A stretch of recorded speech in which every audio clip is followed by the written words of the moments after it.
Welcome to the second panel of the International Conference of the Schiller Institute, entitled All Moral Resources of Humanity Have to be Called Up. Mankind must be the immortal species. Our second panel is entitled The Science of Physical Economy.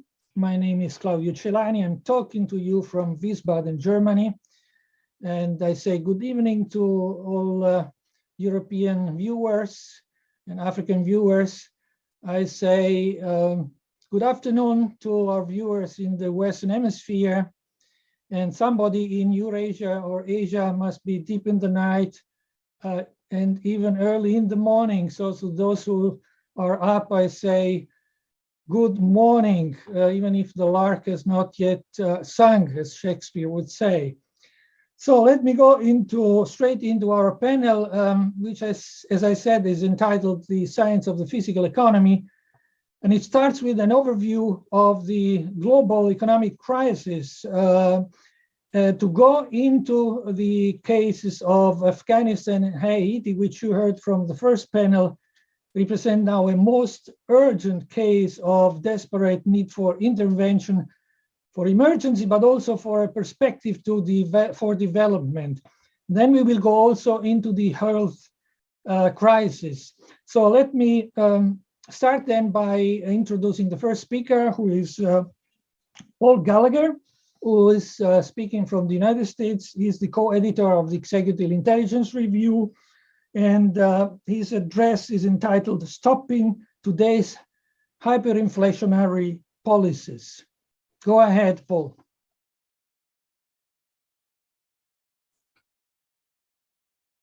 We must stop the impulse of hyperinflation before a blowout.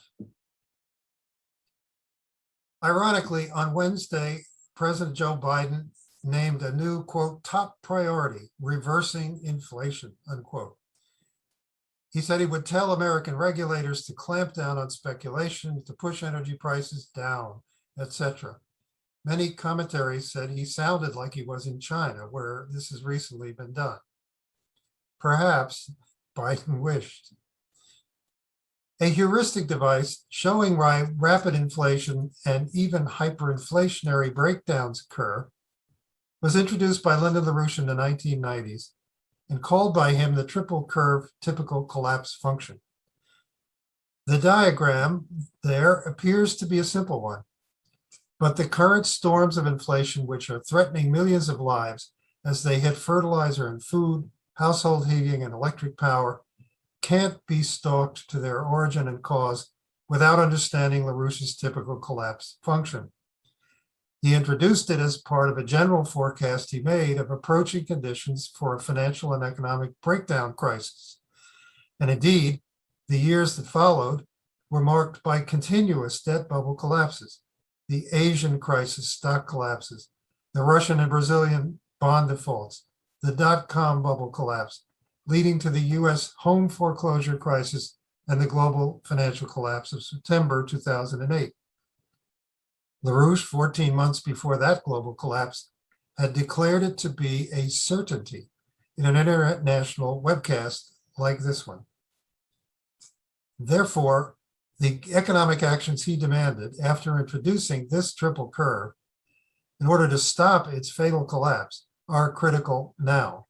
I will return to this in the course of this discussion.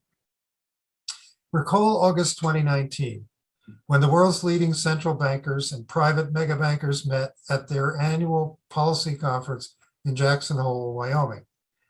They were deeply and publicly worried that the transatlantic economies, along with Japan, Korea, Australia, were falling into ruinous, irreversible deflation. That sounds like a long time ago now.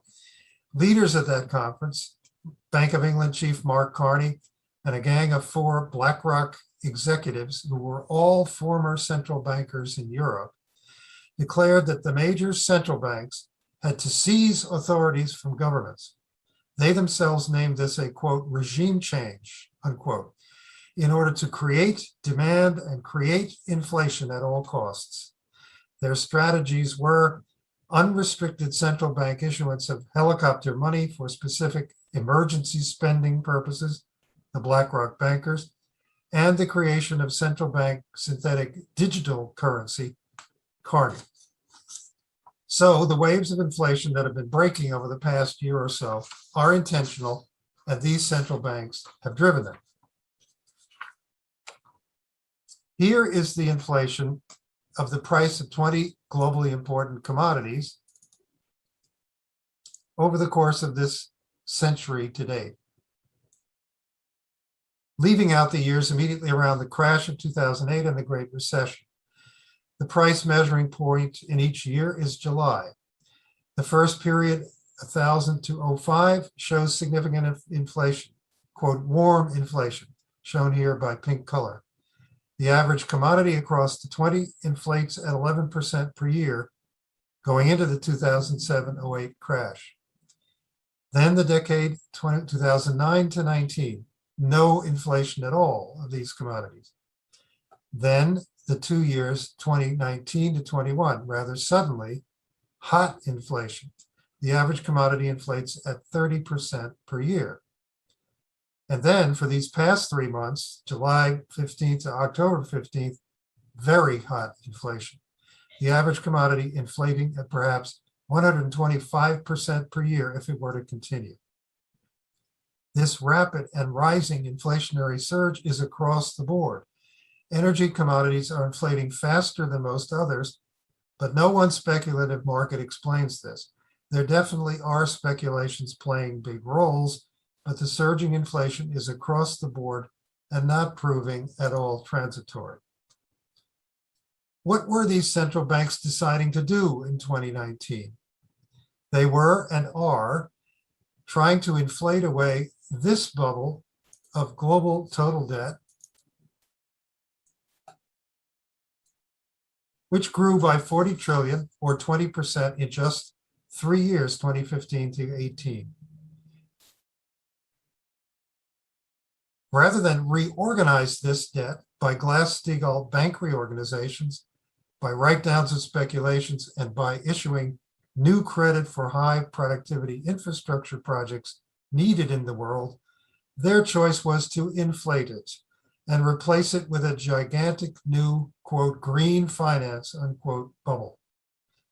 Their fear was, had deflation set in for years, with that immense global everything bubble of debt and very little new productive investment outside China's Belt and Road, mass corporate and sovereign defaults would have buried the banking systems in their own speculations. So the central banks created this inflation intentionally. But they did not see and do not admit now that their regime change policy, combined with extreme pressure for a global Green New Deal and aimed at creating a green finance bubble of debt assets and spending, is a failure and an economic chaos they can't control. Similarly, just a century ago, the German Reichsbank's creation of high inflation was intentional, printing currency to reflate away Germany's World War I debts. But the French-Belgian seizure in early 1923 of the Rhineland, the core of Germany's industrial production, within less than a year allowed this inflationary money printing to turn into a monstrous and uncontrolled hyperinflation, which wiped out the household wealth of the German population. Again, this highlights the importance of LaRouche's triple curve typical collapse function, as we will see. In October 2019, after a month of liquidity lending, so-called repo operations, which poured hundreds of billions into the interbank lending market every night, the Federal Reserve began what it insisted was, quote, not quantitative easing. It was not QE, unquote. And indeed, it quickly got bigger than QE, adding 500 billion in electronic currency issue from October 2019 to February 2020. That was before the pandemic economic plunge. From March on, it became a deluge from the Federal Reserve, European Central Bank, Bank of England, Bank of Japan, pouring out 10 trillion in new money issuance in 18 months, a rate of money printing that tripled any quantitative easing program of the previous decade. The United States alone, at the same time, added some 5 trillion in new treasury borrowing and spending on, quote, COVID relief, unquote, essentially in partnership with the Federal Reserve, which supported and bought these new debt issues. There was no creation of productive employment in any sector. Now consider again who the leaders of this regime change strategy rolled out at Jackson Hole in August 2019 were. Mark Carney, of all prominent international bankers, the most devoted and even obsessed, quote, climate warrior, unquote, as the British press have called him, a co-author of the 2015 Paris Climate Agreement. And the bankers working at BlackRock, the world's biggest money management firm and the most aggressive at forcing investment out of fossil fuels. The two policies have gone together. Regime change, that is, central banks taking over from governments the crucial task of directing and incentivizing investment on a large scale, with government expected to support this with regulations, tax pledges, etc. And the global Green Deal. Regime change became Great Reset. There was a very real shutdown outside the powerful resistors, China, Russia, and India, of investment into fossil fuels, fossil fuel power production, and intensive development of agricultural land. This has caused energy hyperinflation and economic havoc and breakdowns, and has cost many human lives. Even the African leaders who denounced the green impositions on their countries acknowledged their real implementation. Listen to Nigerian Vice President Yemi Osinbajo, quote, Nigeria is being forced to deny itself the benefit of its own resources. Africa's progress could be undone by the rich world's efforts to curb investments in all fossil fuels, unquote. Uganda's President Yoweri Museveni said the same thing in a Wall Street Journal op-ed. South Africa's president signed at Glasgow an accelerated shutdown of that country's great coal production. In the United States, coal dropped by the end of 2020 to 15% of national power generation from 39% just 2 years earlier, and so on. Investment in intermittent power sources went on frenetically, however, worldwide at the same time. The International Energy Agency smilingly reported that a disastrous 90% of global electric power additions in 2020-21 have been wind parks, solar farms, and gas turbine plants to back up their intermittence.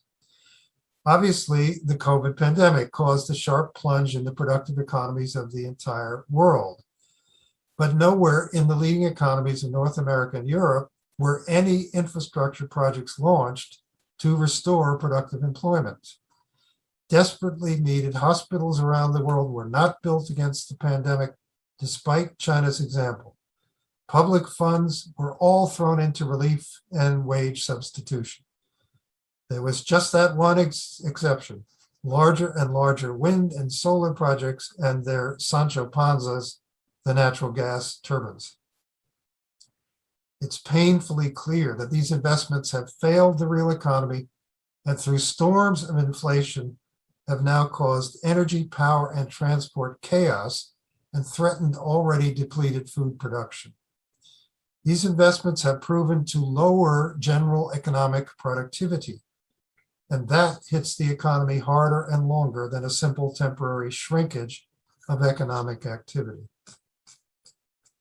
Now look again at Lyndon LaRouche's triple curve, typical economic collapse function. LaRouche simply showed that when, on the same timeline as in the last 2 years, the real productive economy is in accelerating decline, while both debt assets, called here financial aggregates, and currency issuances needed to liquefy those debt assets rise at accelerating rates. Then a general financial and economic collapse is looming. And in the special case shown at those circles, that the mass of monetary aggregates through money printing is artificially caused to expand even faster than the debt it is supporting, a hyperinflationary blowout is threatening. This is the picture of the current inflation and what it forebodes.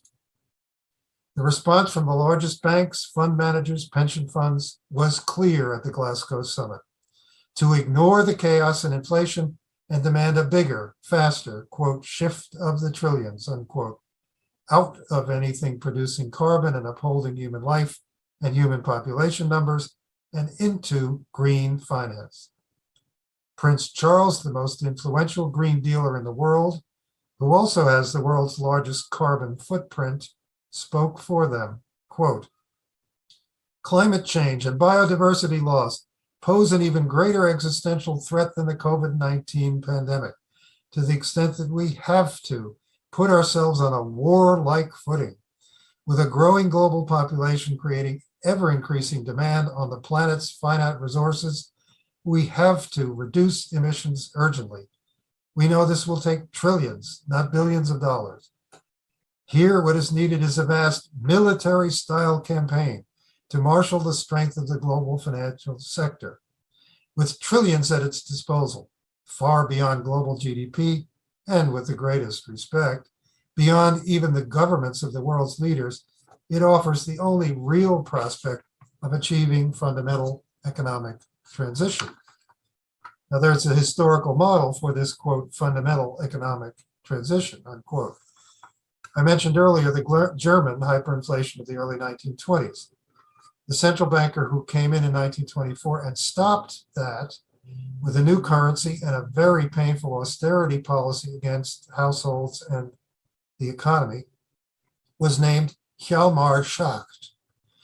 Later in the 1920s, this powerful figure resigned his position to support Hitler's Nazis and to play a major moneybags role in bringing them into power. Schacht then, in 1933, reassumed control of the Reichsbank and became the Nazi economics minister as well. He quickly launched a blizzard issuance of central bank currency, combined with shifting of regimented labor through the Nazis' labor front to drive capital into rearmament and weapons production. Arms production shot from 2% of German GDP to 20% in just the 2 years, 1933 to 35. Wages and prices were, of course, put under controls. This Schachtian central bank economics is the only historical model for the current drive by the global green dealers to, quote, shift the trillions, unquote, out of every form of carbon-related industrial production or land husbandry and into an immense green finance bubble of new debt backed up by government tax money and regulation. Schachtian economics is the core of fascism, where the greatest financial conglomerates co-opt the powers of governments to increase their looting and to reduce labor costs and human costs of economic activity. Lyndon LaRouche was the tribune against the return of Schachtian economics for 50 years.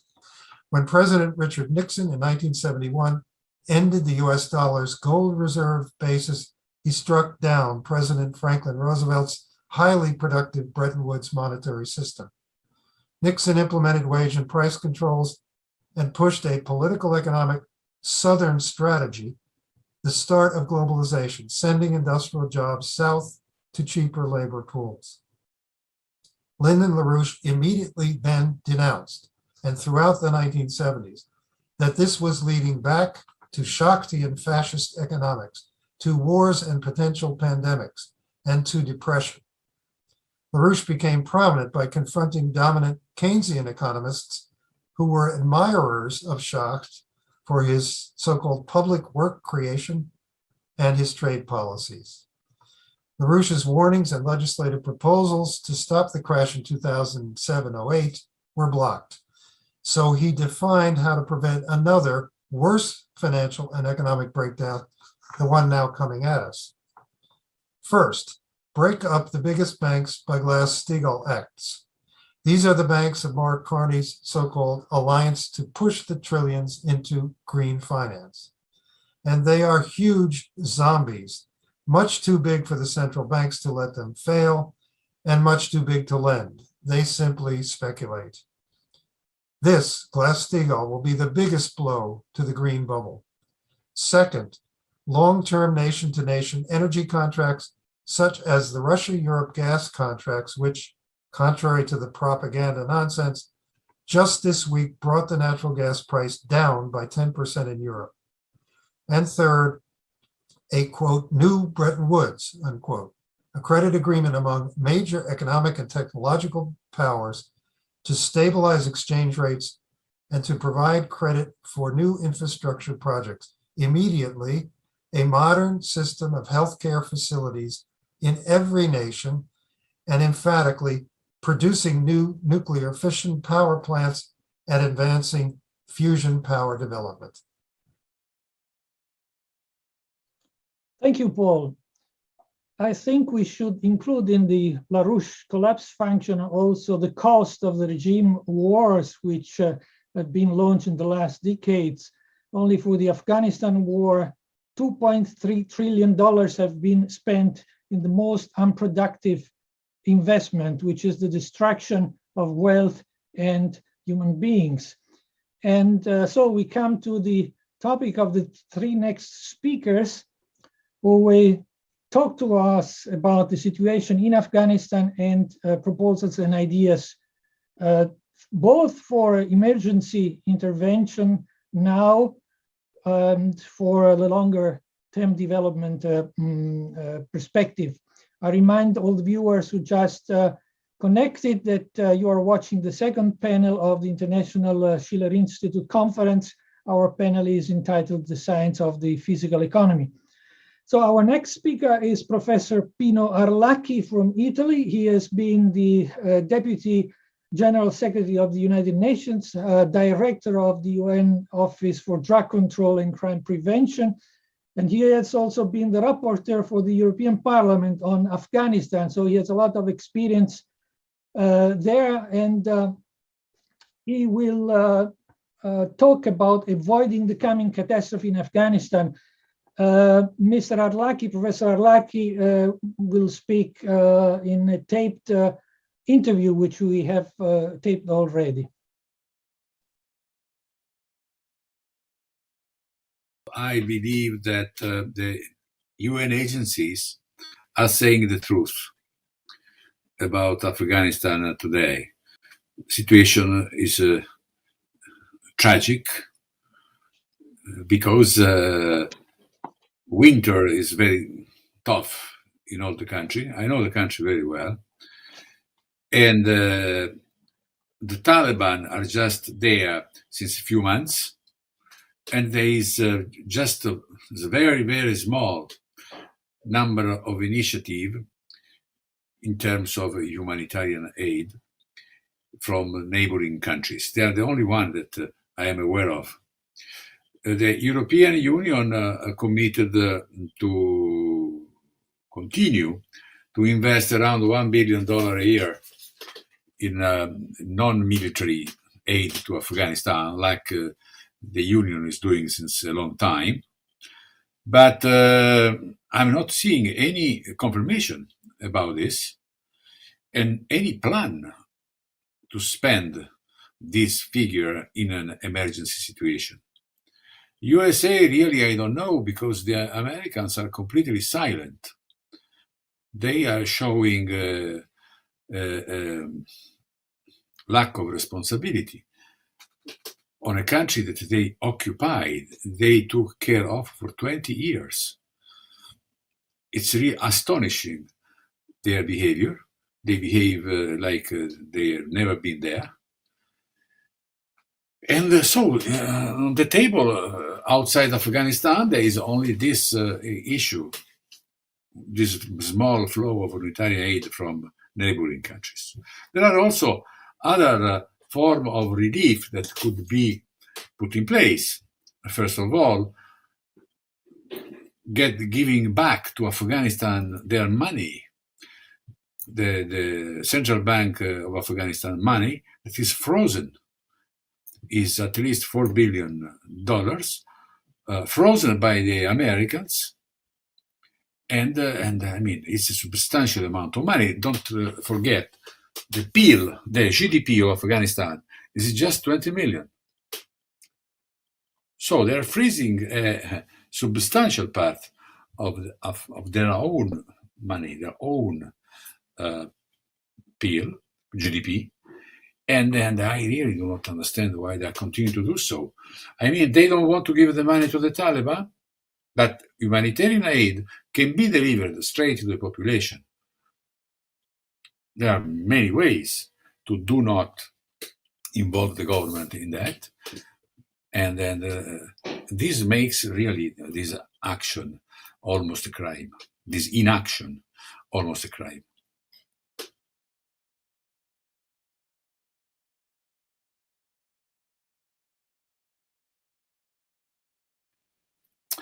No, I'm a bit skeptical. Whatever they do on the issue of drugs is too late. It means that they have to wait at least until April to get something to sell in the market. Even if they decide to do not, and this is also too late, stop the sowing, the cultivation, the seeds, the planting of the seeds of opium, it's too late. I mean, they have to wait anyway until they have the crop and they can sell it. It means that in the meantime, we have had a human disaster in the country. So I don't believe this is a real danger for the moment.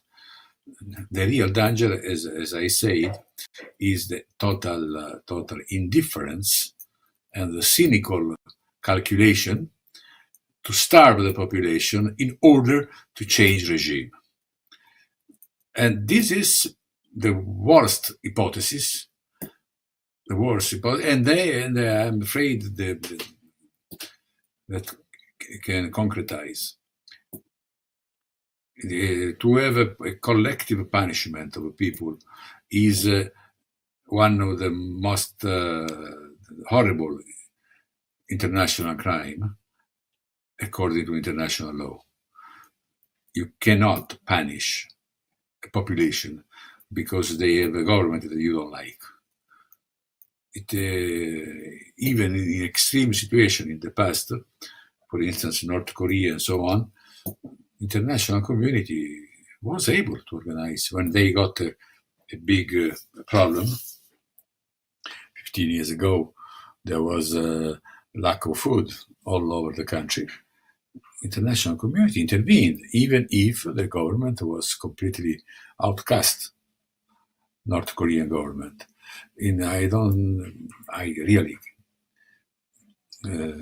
I'm really surprised badly by the fact that if they don't intervene in Afghanistan, they establish a very bad precedent. It would be the first time in which a big humanitarian crisis is not met by the international community.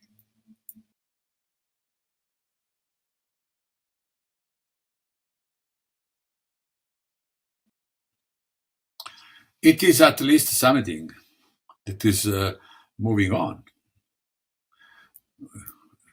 Maybe it's positive because Afghanistan should be treated as a regional issue.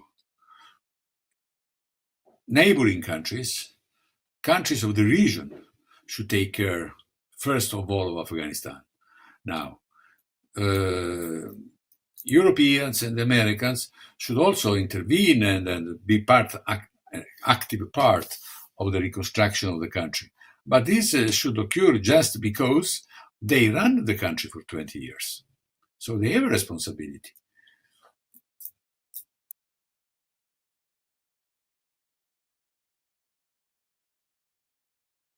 Urgent financial intervention, funding UN agencies that are already on the spot, funding quickly NGOs and Afghan entities that distribute food and medicine, shelter for the people who have need that, and defreezing immediately the money that belongs to the African people frozen by the Americans.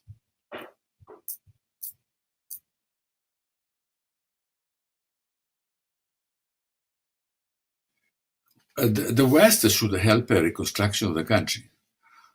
The country was already in very bad shape in the October 2001 when the American invaded the country.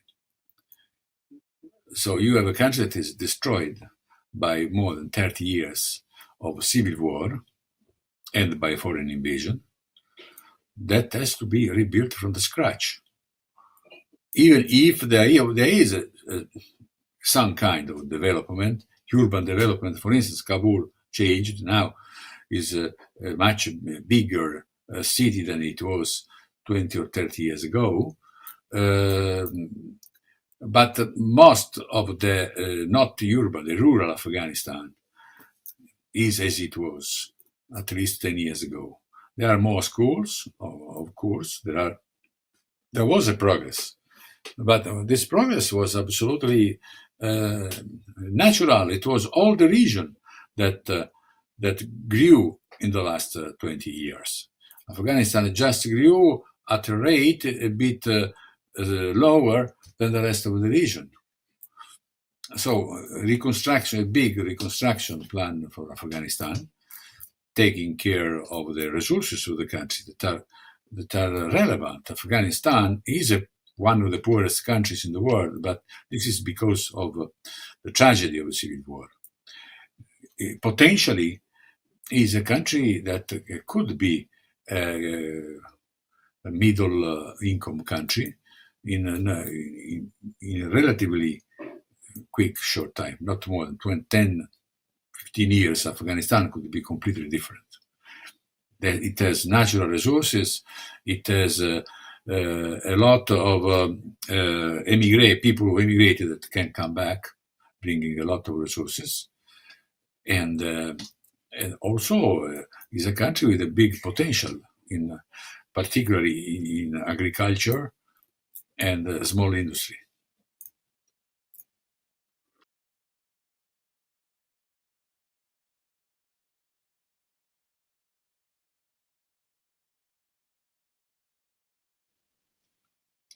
I hope they will not do this operation that they did also in the past.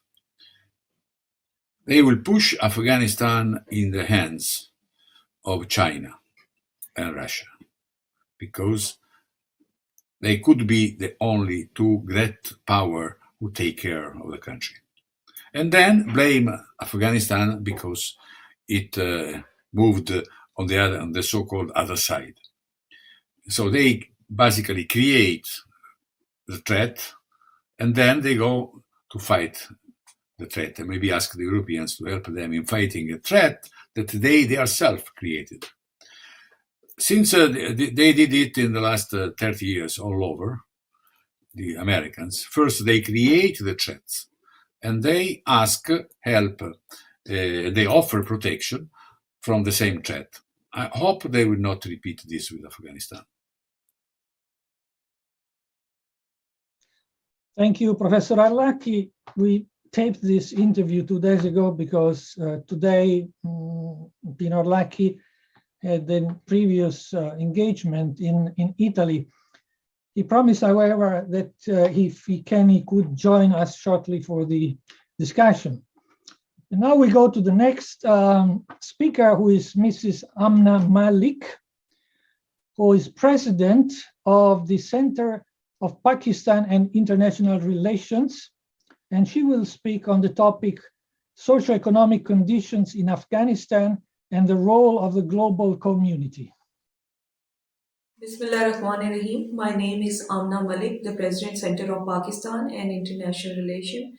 Today, the topic of my discussion is Socio-Economic Condition in Afghanistan and the Role of Global Community.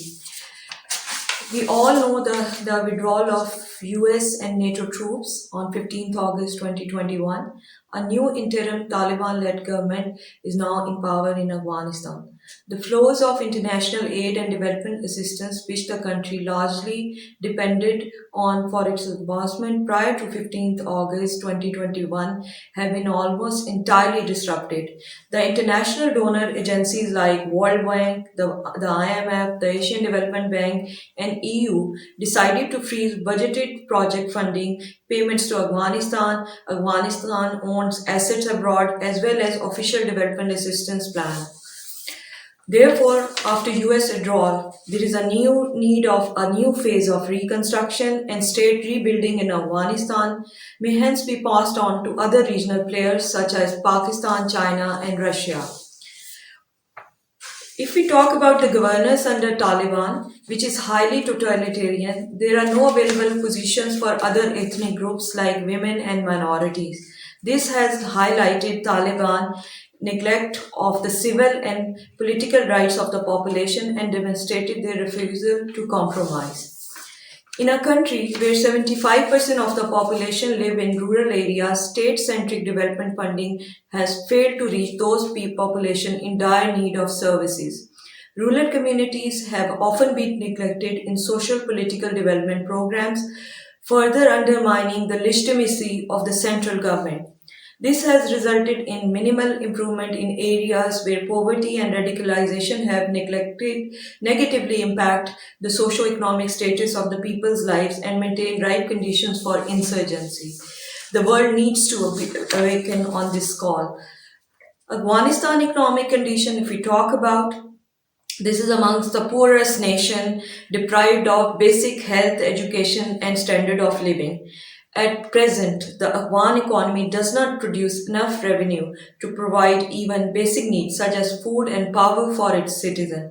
The country is in desperate need for foreign assistance in order to spur renewal and growth. Human insecurities in Afghanistan, if we talk about, with the collapse of the republic system installed in Afghanistan, the country now faces a humanitarian identity and human rights crisis. Protracted conflict and continued instability combined with the recent political upheaval and humanitarian and economic crisis have caused fear and frustration among a large segment of the population. Additionally, the break of connectivity with domestic and international market, along with the cessation of foreign aid and investment into the country, have damaged productive activities.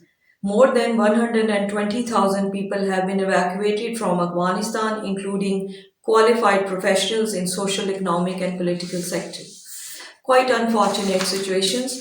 So here, as the president of COPAIR, I have certain recommendations for the international community. First of all, to address this human insecurity in Afghanistan, the international community should develop a policy of engagement with human security-led goals, acknowledging the context and culture in Afghanistan. Policies and approaches related to assistance should be people-focused, not state-focused. Humanitarian assistance needs to address food and health insecurity and utilize international organizations and humanitarian NGOs with outreach to rural areas.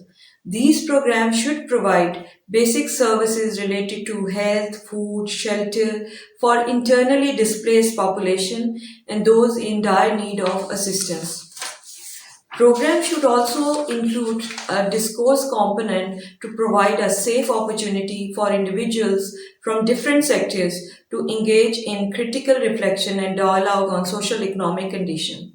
For a well-coordinated humanitarian and development assistance, I believe approach should be that the international community should convene a donors platform to galvanize the world to help Afghan civil society and humanitarian organizations develop a consistent plan with pragmatic benchmarks and long-term continued support to address this human security crisis and involve the stakeholders in the decision-making like women and minorities.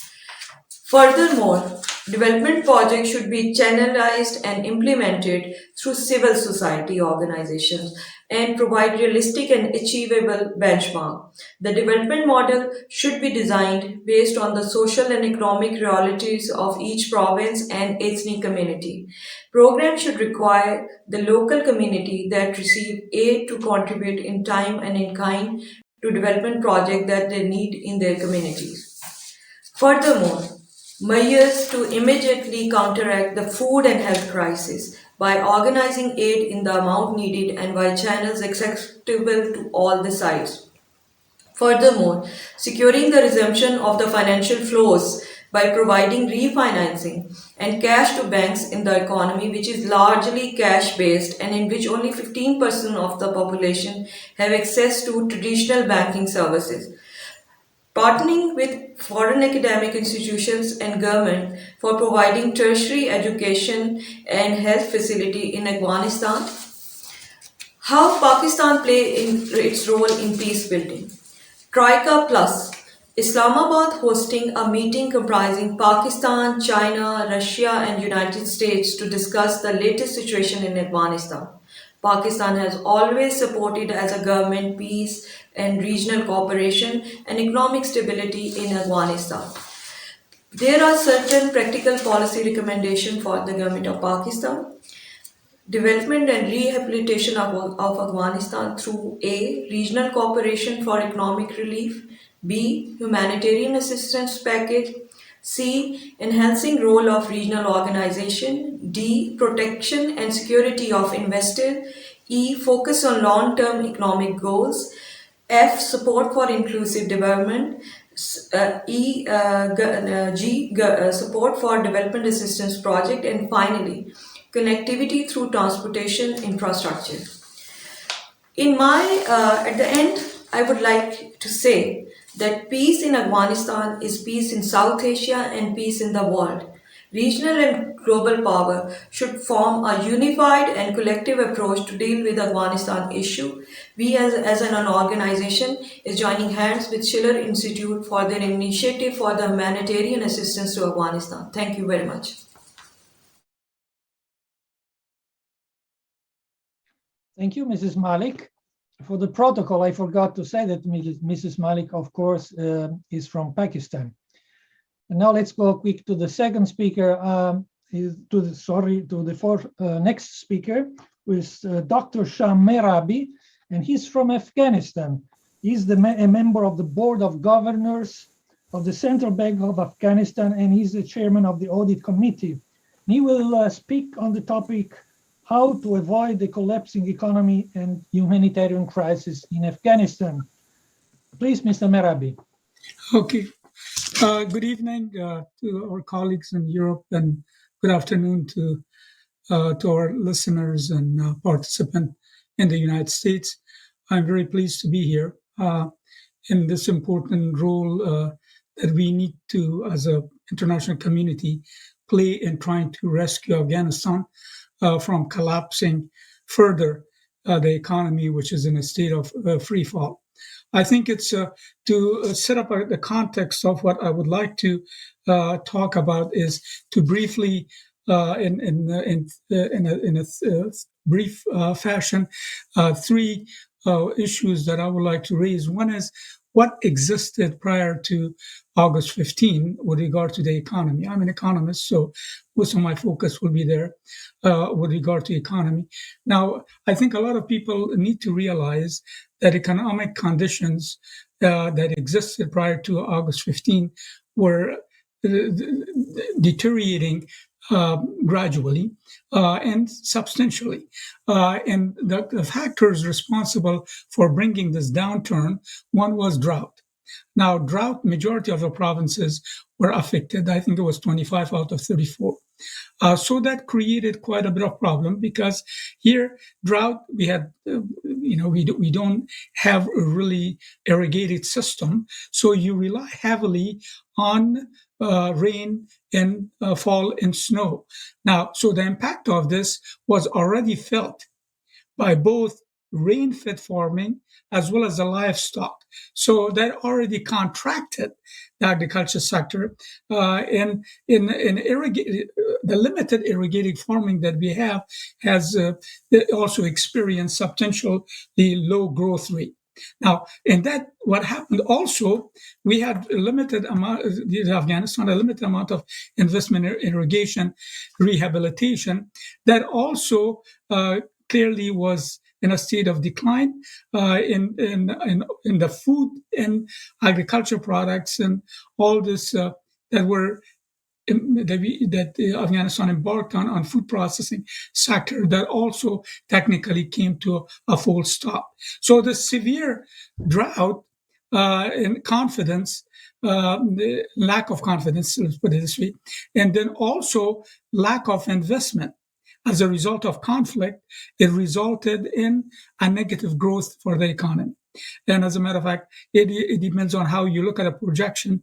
It is anywhere between 10 to 12%, and some have projected that indeed it could go up to 30%. A negative growth of 30% could materialize if something is not done to the economy. So you're looking at this contraction and the impact of that on the population: immense poverty, starvation, and famine.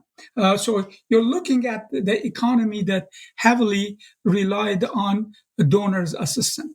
The government, during the 20 years that the United States was in Afghanistan, could not generate enough revenue to be able to pay for its operating costs. So you're talking about over 40% of the operating expenses, up to 60% came from United States, and the rest of it from the revenue of customs and also other income taxes and so on. So you had a situation that the economy was not self-sufficient to begin with. Now, then you had this crisis of a massive exodus of United States that came into being, and as a result of that, international community embarked on freezing Afghanistan assets, and as well as IMF, the 460 SDR, they were blocked, and World Bank stopped funding the projects, the main important sector, health sector and education sector, and the salaries of all these people actually will stop. So I had argued, and this was August 16 or 17, I think, in my writing as well as my interview with Reuters, BBC, and CNN and Bloomberg. I argued at that time that unless the Central Bank of Afghanistan is allowed to access its own dollar reserve. Now, remember, this is not the money, taxpayers' money of the United States. This is Afghanistan earned money. It belongs to the people of Afghanistan. I argued at that time that those should be released by Federal Reserve Bank of New York, and otherwise we will see, as I projected at that time, based on the data that we had at our disposal, that we will have spiral price increases, which we have. I said that there will be food shortages, which we have. And they said that currency will depreciate, which it has. And bank closure could come into being.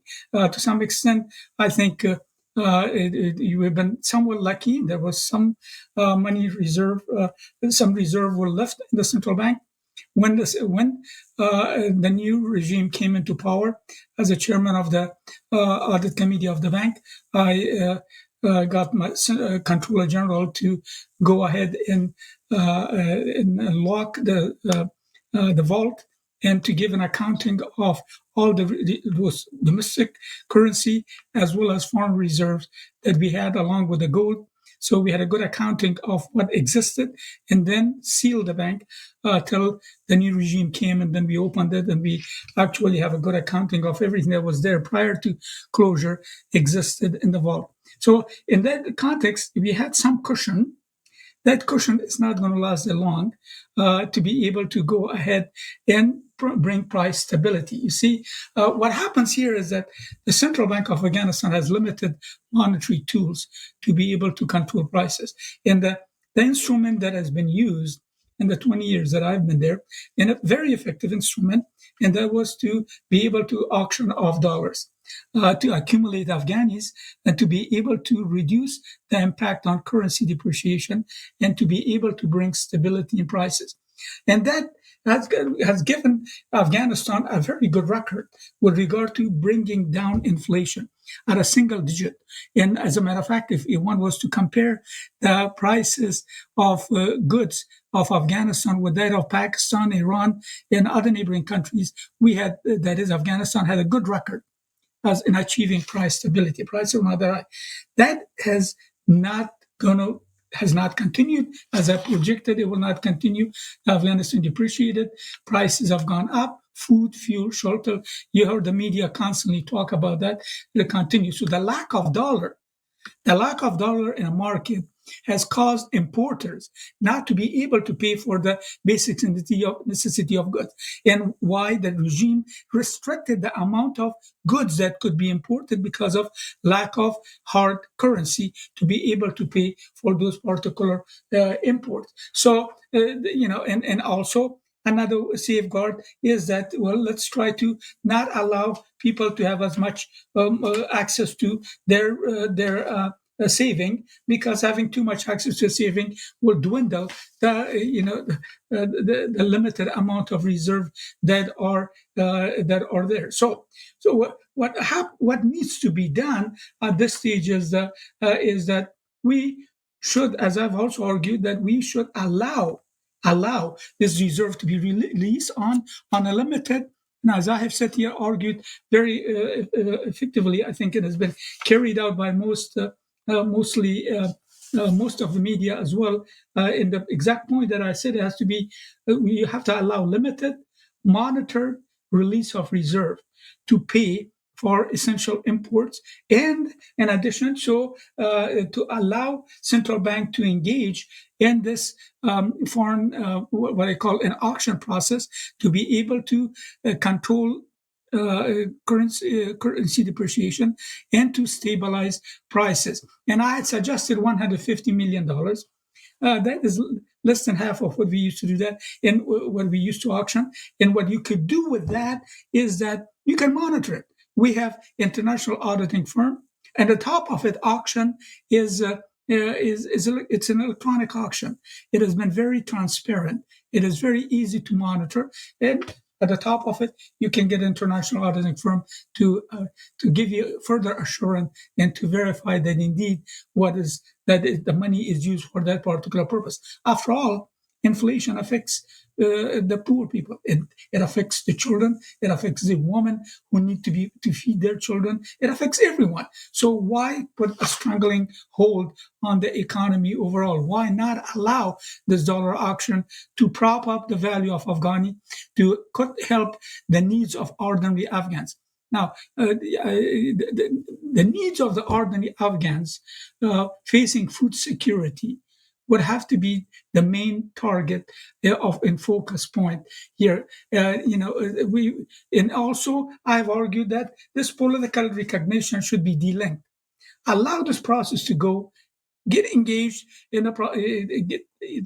engage with Taliban as you're engaging, as the United States is engaging with Taliban and many other fronts. As a matter of fact, as you know, now Qatar will be representing the U.S. interest in Doha, and then they are also engaged in the process of trying to get the people out. They are engaged in a process of United States trying to coordinate effort to attack ISIS. So if you can engage in all these other activities, why can't you engage in the process of trying to make it easier to bring about economic security for the populace? And I think this is an important point that I have talked about. We have Afghanistan has a central bank that is independent, at least since the new regime has come into being.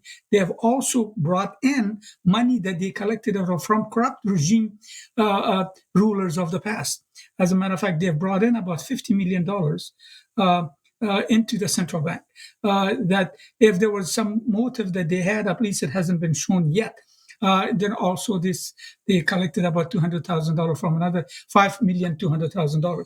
So that's not maybe that's not substantial, but nevertheless, it shows that indeed a building of trust could come into being by engaging with this particular entity. I think that's an important point to keep. At the top of that also is that indeed the focus here is mostly placed only on humanitarian aid.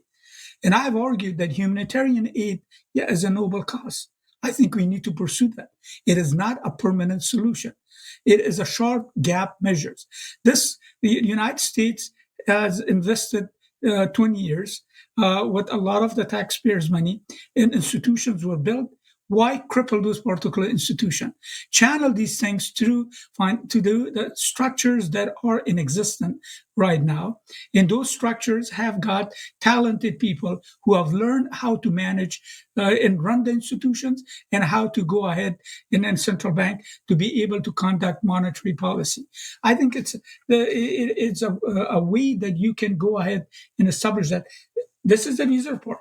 The other part that I have also argued, donor-supported health and education programs. They were channeled through Afghan state structures. In particular, it was channeled to what was called the World Bank Afghanistan Reconstruction Trust Fund, ARTF. That is, again, it was a World Bank supported Afghanistan Reconstruction Trust Fund. And then what they did through that mechanism, there was a healthy nutrition program that was funded by ARTF through the World Bank, and it was implemented through Ministry of Health. That is much better structure than dashing out money to NGOs, which doesn't become permanent. So building institution was done to a great extent. So Ministry of Public Health was able to cover 60% of the health funding and so on. And I think those kind of structures can easily be, they are there, they'll go ahead and use them. Why not go ahead and utilize those particular situations? So to summarize, I know I was given limited time, I could talk whatever, but I'm going to summarize in some of the recommendations that I have had. And I think those recommendations are what I would like to recite. And one is an important point of recommendation that I said is that international community will have to get engaged in trying to release the reserve. Now, the reserves, the total is 9.5 billion. Now, United States has got 7.1. The rest is in Europe. I have also talked about the release of these funds from Germany, Commerzbank, and Deutsche Bank. And they have not apparently, the reporter contacted them and they did not respond. But I have given the exact amount of how many millions we have in Deutsche Bank, that is central bank has Deutsche Bank and also in Commerzbank in Germany, as well as in London. And all of that is clear data is there. I don't want to cite those things at this stage. But what we see here that the international community has invested significantly in these institutions, and I think they should continue trying to not destroy the institution and build them.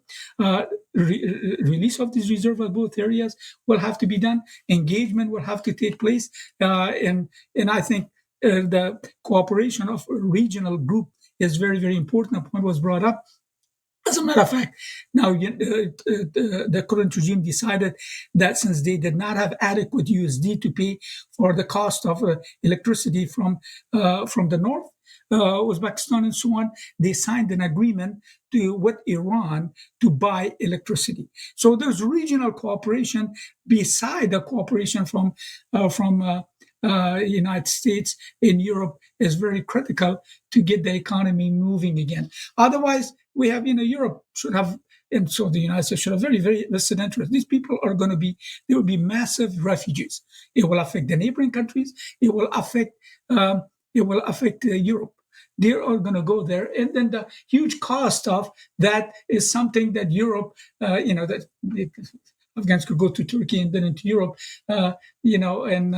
and go to Iran and Pakistan and so on. It will be a massive exodus of people. We're talking about 35 million people that will suffer their lives and so on. So the important point, again, to finalize is that there's a great urgency that is needed to be able to avert not only this humanitarian crisis, but action to be able to, as I have argued, bring a stability for the economies overall, in trying to review the sanction regimes that have been devised and come up with a conditional approach of the kind in reserve release that I have suggested, so that foreign exchange reserve can be given back to the Afghan people. So I will stop here and be happy to entertain any question. Thank you, Dr. Mehrabi.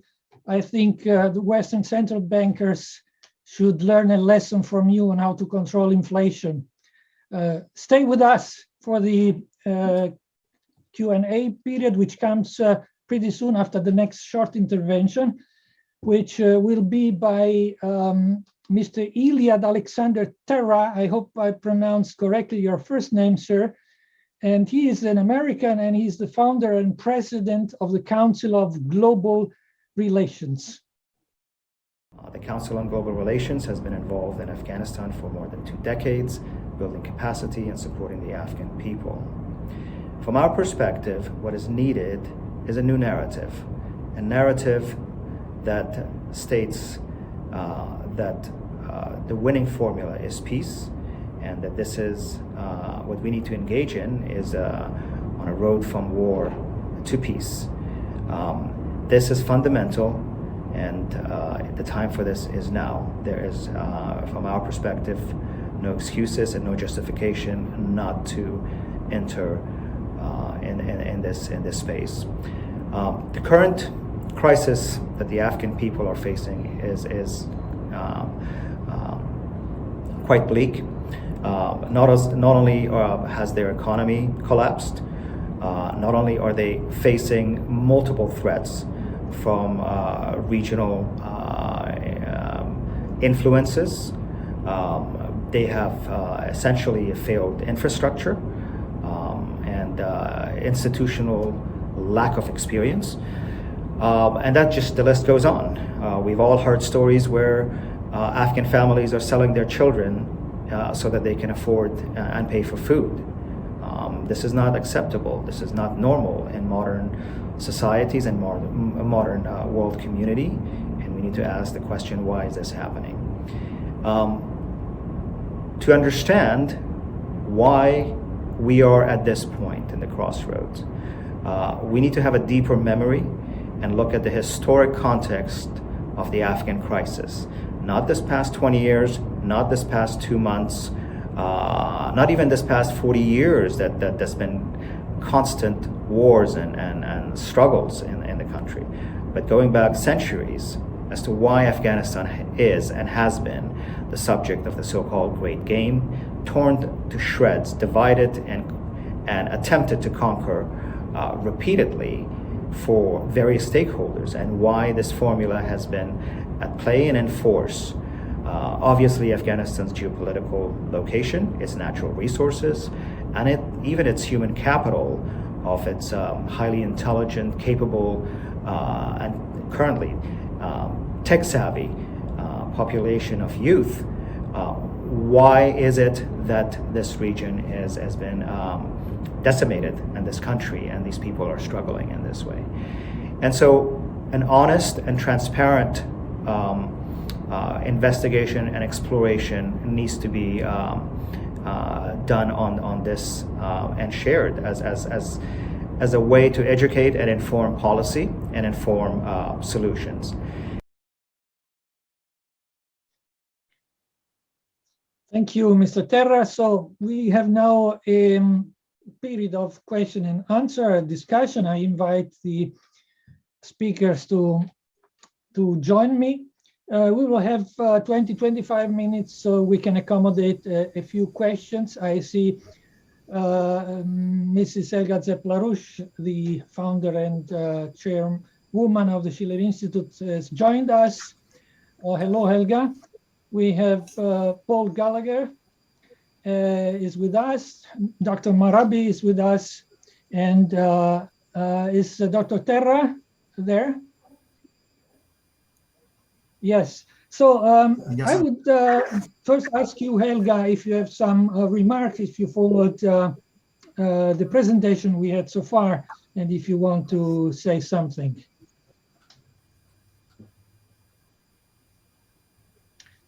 You have to be unmuted, Helga. Wait a second. Yes, now I can hear you. I'm not sure if I find this here. I can We're hear good. you now, Helga. We can hear you. Okay, good. No, I wanted to, first of all, thank all the speakers. And I agree with Pino Arlacchi that obviously, in one sense, the development should be in the hands of the regional countries and neighbors of Afghanistan. And I think what Mrs. Malik said, and also the Mehrabi, I mean, the competence is clearly with the regional people who understand the culture, who, unlike the people who conducted the war, who often had no idea who they were fighting. So in one sense, it's true. It should be primarily a question of the regional countries. But I also think that there is a moral obligation by those countries who conducted the war and left Afghanistan in this horrendous situation after 20 years, that they absolutely have to contribute in whatever form it is appropriate and required. So I just would like very much that you also tell us, what plan of action do you want the world to engage in? What should the Schiller Institute do? And maybe, we should discuss very concretely, because it's an emergency situation. Helga, so who wants to take the chance to respond first to this question? So let me respond to Helga's question. From my perspective, I think excellent points were brought by all the speakers. I was also likewise very touched with Pino's comments, especially his passion towards really calling this a crime against humanity for some of the decisions that are being made. I do believe at the center of this conversation are the Afghan people and the current crisis, the incoming winter, the brutal winter that they're facing. And it is the responsibility of the international community and the Afghan diaspora and the Afghan people to come together in this manner. And we likewise are on the ground, boots on the ground. We have a significant presence there. And we are looking forward to collaborating with Schiller Institute and other colleagues. And engagement is a path forward from our perspective.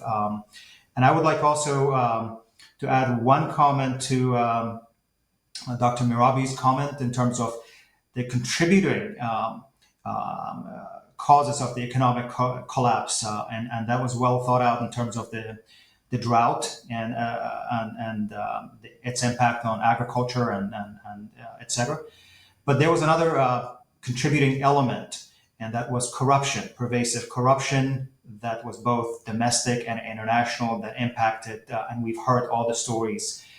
So it's positive, this remark in terms of what's happening in the central bank right now, and the transparency, and we need more of that. And both the Afghan community and Afghan leaders, diaspora members, and the international community must collaborate and absolutely release, unfreeze the Afghan people's assets, and help build on the progress that has been achieved, and improve and eliminate the negatives of the past 20 years. So very good panel here. Dr. Mehrabi, if you want to answer to Mr. Terra, I have also another question for you, which came through Zoom from a viewer. And just let me read it to you. why doesn't the UN demand that the World Bank release the funds that are illegally being withheld from Afghanistan, since it has the relevant means to do so? Maybe you can answer this. I think I'm not in favor of having another institution, even UN, to replace the current structure. I think there's a central bank. The central bank can be tested, and under the current regime, see if it can form its functions.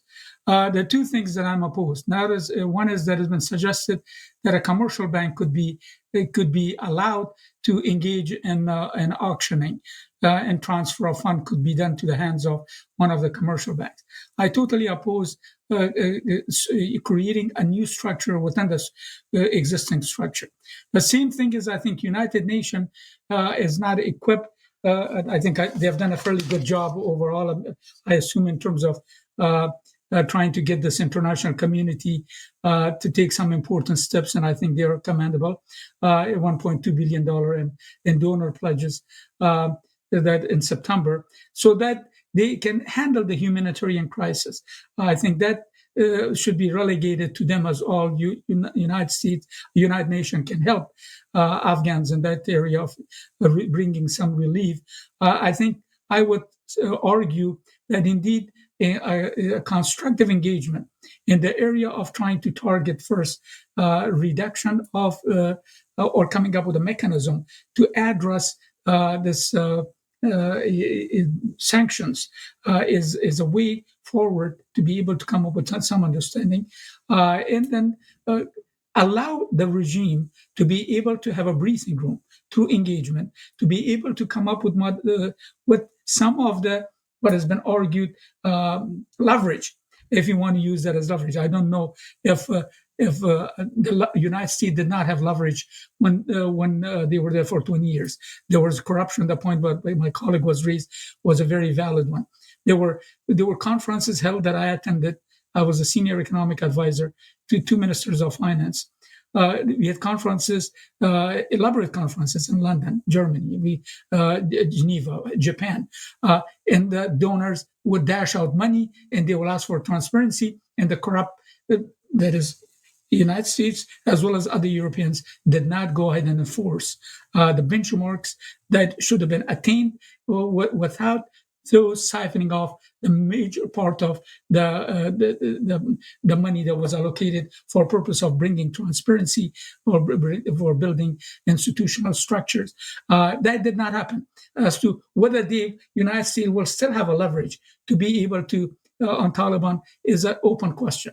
But the important point here is not to neglect the impact that it would have on the ordinary Afghans. So sanction is a very important part of this particular equation. So what Helga was mentioning, what needs to be done, I think that is one area that needs to be focused at the international level as well as at the US level, whatever it takes to put pressure on that. And Europeans, I think, are starting an office or mission in Kabul, which I think is a positive move. United States have decided not to open any offices in Kabul, but they opened office in Doha, which I had a talk with the embassy people there as well. So I think that, and then again, this trust building mechanism will have to be done through the institution with releasing reserve. And I think Europeans should start. Somebody will have to put pressure on the banks that we have in the banks that have reserve of Afghanistan with them to release those particular funds on an incrementally basis and monitored basis as well. That is in Germany, specifically in also in Europe. I think that will have to be, and then also, as I said, moving to the humanitarian area, humanitarian assistance will have to also be done through similar structure that existed before that still is there, ERTF, and give the funding and test them. Let's try to test and see what results could be attained. So far, at least the data shows that the amount of expenditure that has been collected, even though with the border closure, has been fairly good. That export is increasing, is not bringing adequate fund that will get the economy to be able to survive for a very long period of time. But there have been some measures that are taken that seems to be positive steps. Thank you, Dr. Mehrabi. I want to inform you that we are already starting putting pressure on European banks. We started with Commerzbank and we called them up. We want also to make a day of action, but if you have a list of all those banks, please send them to us, give them to us, and we will take care. Now I have another question from Bobby for Paul Gallagher. I'm watching more and more people seeking inflationary protection by investing in the speculation of cryptocurrencies. They all believe it's quote unquote outside of the central banking system. To me, it is the central banking system. It is the central banking system. No, sorry, it is the central banking criminals conditioning us for a transition to a new digital currency. Is this correct? And is this the plan to replace the dollar with a digital currency? If that's true, why would I not invest myself? Can you hear me? I have a related question, Paul. What is the connection between hyperinflationary economic policies and the disruption of the development of Afghanistan? Could Afghanistan issue a currency bonded to its natural resources? Can you hear me? Yes, I can. Oh, okay. Well, on the first question, I'm more interested in the second. I would like to, if I can, propose a certain idea or development, a hypothetical, let's say, to Mr. Mehrabi. That goes directly to this second question. On the first question, I completely agree. I wrote about this, now maybe 2-3 years ago already in the EIR, that all of these digital currencies were trial balloons, let's put it that way, for what could become central bank controlled digital currencies. And of course, all of the major central banks are preparing those. That was a major part of what Mark Carney talked about at that 2019 bankers meeting that I described. He said that the central banks needed to have their own global synthetic central bank currency in order to inflate the dollar, to use it to inflate the dollar. So yes, I completely agree with regard to what was said about Bitcoin, for example. But on the second question, if I could just pose something and see what Mr. Mehrabi thinks of it. If the Afghan central bank were to, by the release of its assets, recover the ability to stabilize its currency by selling dollars, as he described, well, tomorrow or day after tomorrow, we have a meeting, a virtual meeting, but an unusual meeting between the presidents of the United States and China. Now, let us, since this is what we are fighting for, let us propose that those two presidents agree that an institution in China, say the China Development Bank, and an institution in the United States, say the International Development Finance Corporation, should each jointly issue a credit for the long-term project of building the railroad and associated electric power lines and so forth from Tashkent to Kabul and over into Peshawar and the China-Pakistan Economic Corridor, a major economic development infrastructure plan for the country. Could those, or let us even say that they agree that they will prevail on the World Bank, which has been asked to fund this project, to do it. $5 billion, I think, is what has been talked about. Could that not then be directly, those credits go directly to the Afghanistan Bank, the central bank, which could, it would seem to me, add to them from domestic sources by its own ability to borrow domestically, and could manage that project, could manage the credit of that project. And if we were to see something like that happening, And if any American engineering firms, for example, were to get involved in such projects that were being funded in this way, then they in turn would have to go to their major banks and ask for loans. And that would put a pressure on those banks, which are not lending money now, to do so. So I think that the Afghan Central Bank could very easily be in the central role in the flow of credit to exactly such development projects as have been discussed, as I've just referenced. And I'd like to know what he would think of that. Well, I think it's there are two ways of addressing this issue. One is, I think, is the short run, and then the long run. I think mostly the point that you're raising with regard to projects and so on is not going to be a short-term solution, but a solution that actually can be examined, and I think it could bring fruitful results in the long run. But the immediate issue that I see is having, rather than having a structure and working on this an implementation of a new structure, we cannot wait for that long. Obviously, there's a lot of good things that could come from the long run solution of beside the humanitarian aid, that China's huge Belt and Road initiatives that could provide Afghanistan with long-term economic viability as well. So in that, Afghanistan was not allowed there before, but BRI, Belt and Road Initiative, which Beijing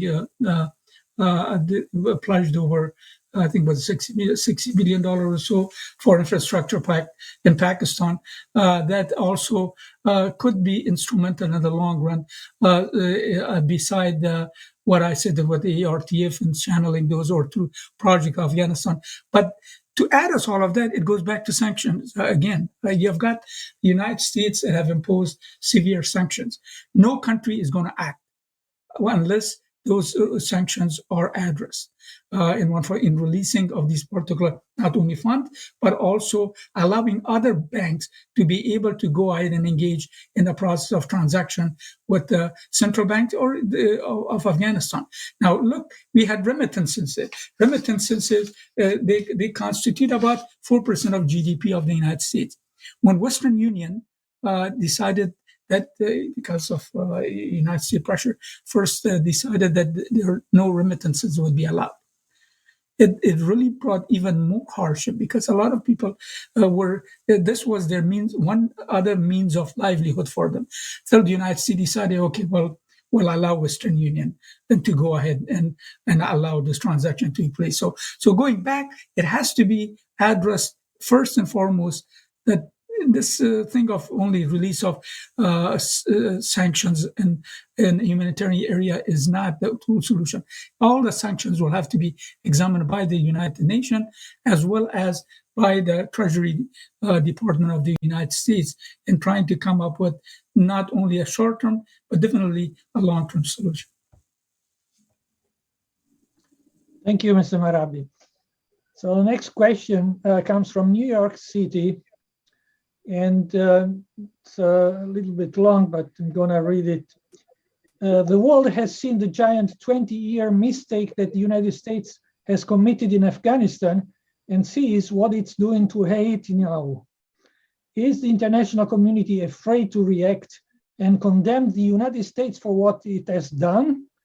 Why does the international community allow the United States and, of course, the British to continue bullying other countries? I ask this to understand what role young people and others who are very active in protesting internationally might play in calling attention to the situation before it's too late. Jose asked this question. Maybe Helga, you want to answer this question? Well, I think that, with many years of experience with cowardice, I think it's, you find a lot of people who say privately, what you are saying is absolutely truthful, but then they don't have the courage to speak out. So I think, if young people would start to take up these issues instead of issues cooked up for them by the international financial oligarchy, I think we could change the situation very rapidly. I think, if we do not investigate what went wrong in Afghanistan, then there is the danger of a repetition of the same kind of behavior in any other situation.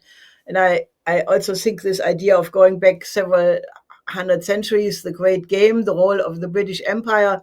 Many people think the British Empire does no longer exist, but I think that is absolutely not true. So, after all, the radical Islam would not have ever emerged without Zbigniew Brzezinski. The whole question of what happened to the various mutations of radical Islam, which are now in large part the opposition to the Taliban. I think that is not sufficiently emphasized, that the people who are now saying, oh, we have to oppose the Taliban, they are actually proposing to cooperate with the kind of terrorist organizations which are the real threat. So I think there needs to be a lot of discussion, but I think if young people would start to earnestly take up on it, that would make the absolute difference. Thank you, Helga. I would like to read 3 more questions all together because we don't have much time. We have to go to the next section. We have altogether 15 speakers today. But we have 3 questions which are more or less around the same topic concerning Afghanistan. The first one comes from Martin Glaser in Baltimore, and sounds a bit provocative, but he explains that the purpose of the question is to get support for the demand to release the frozen funds. So he asks, how did the Afghanistan National Bank accumulate the $9 billion in reserves? Was it from internal taxes or other sources of revenue of the former Afghanistan government? Was it from income based upon investments by the central bank? Then we have another question.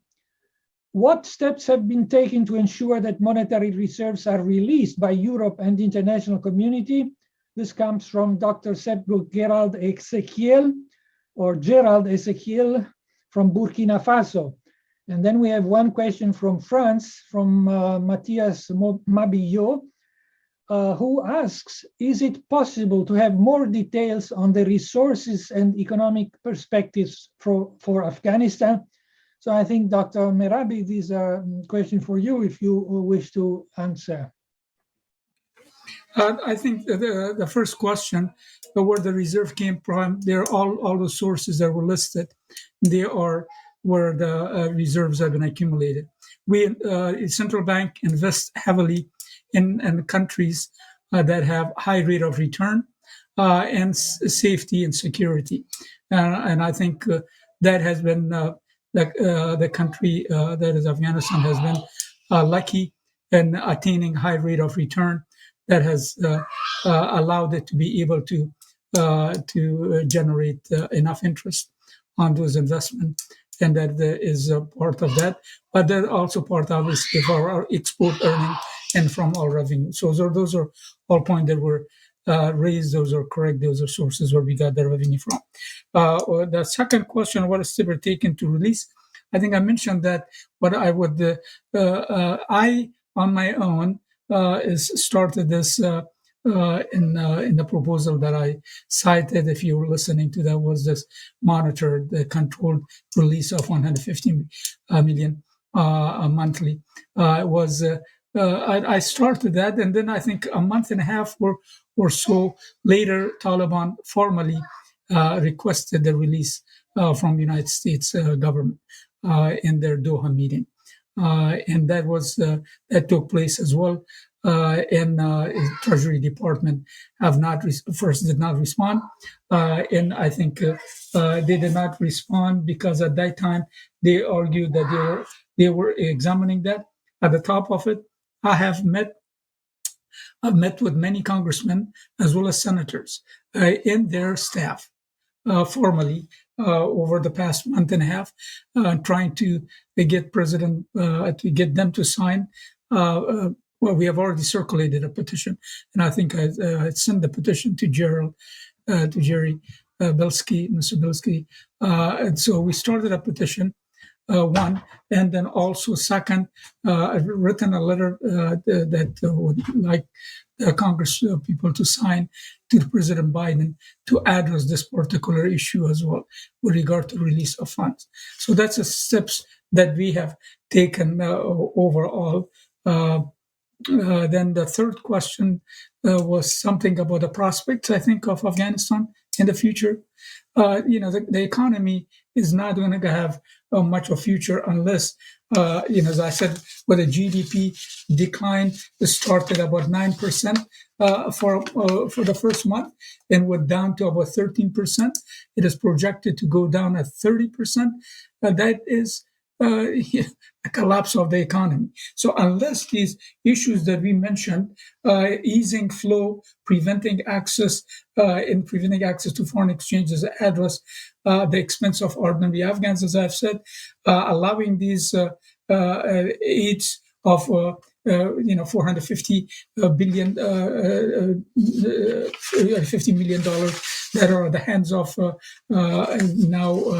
hands of IMF that has not been released, that in the Treasury Department is blocking accounts overall, national and block pension list, all of that will have to be released. So in addressing this global terrorism issues, those are all part and parcel of what could make a difference with regard to what will happen to the economy overall. But I see that these limitations are what also are very instrumental in making a difference as to what could happen to the economy. That is, I think, would have to be in one form or another, that our efforts trying to explore all the possibilities, how much also can donor operate, even if if the United States does not recognize Taliban. As I said, they should be delinked anyhow. But if it doesn't recognize it, how each donor, if the donor wants to go ahead, the European donors and others operate, how can they operate within the existing sanctions? These sanction regimes are crippling, including IMF would not act, World Bank would not act. They do not have a legal obligation to comply with the United States sanctions. World Bank does not, neither does IMF. But why do they do it? A simple question that needs to be put there.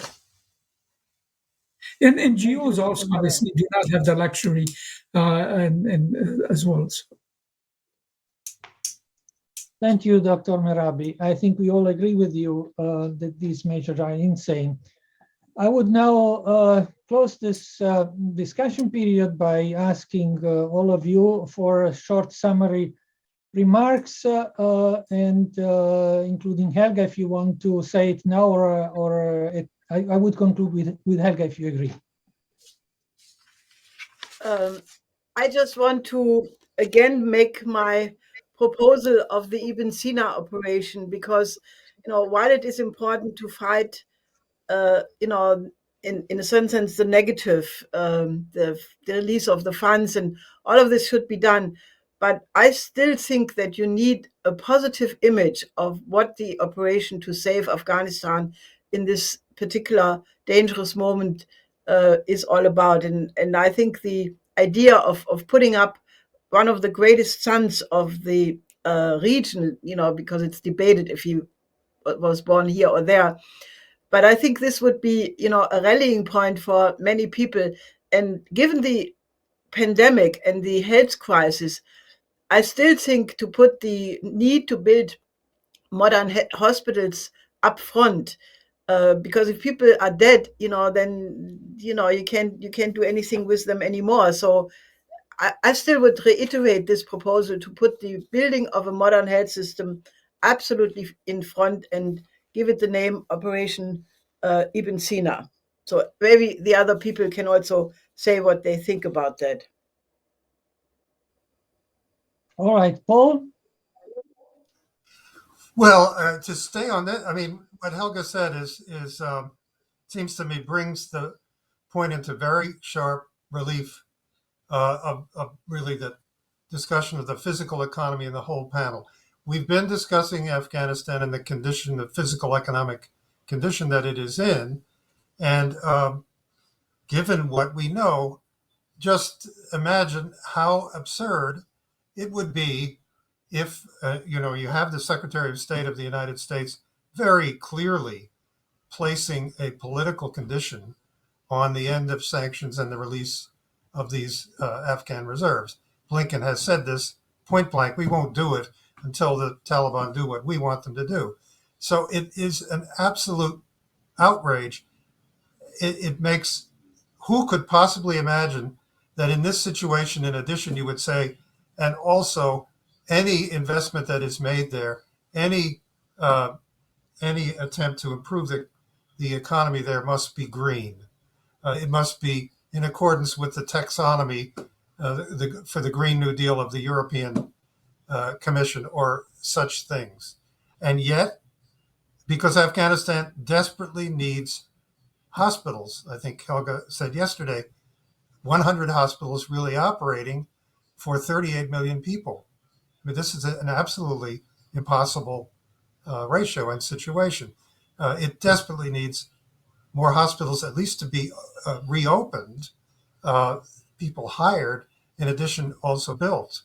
And it desperately needs new water sources by the time people are planting in a few months.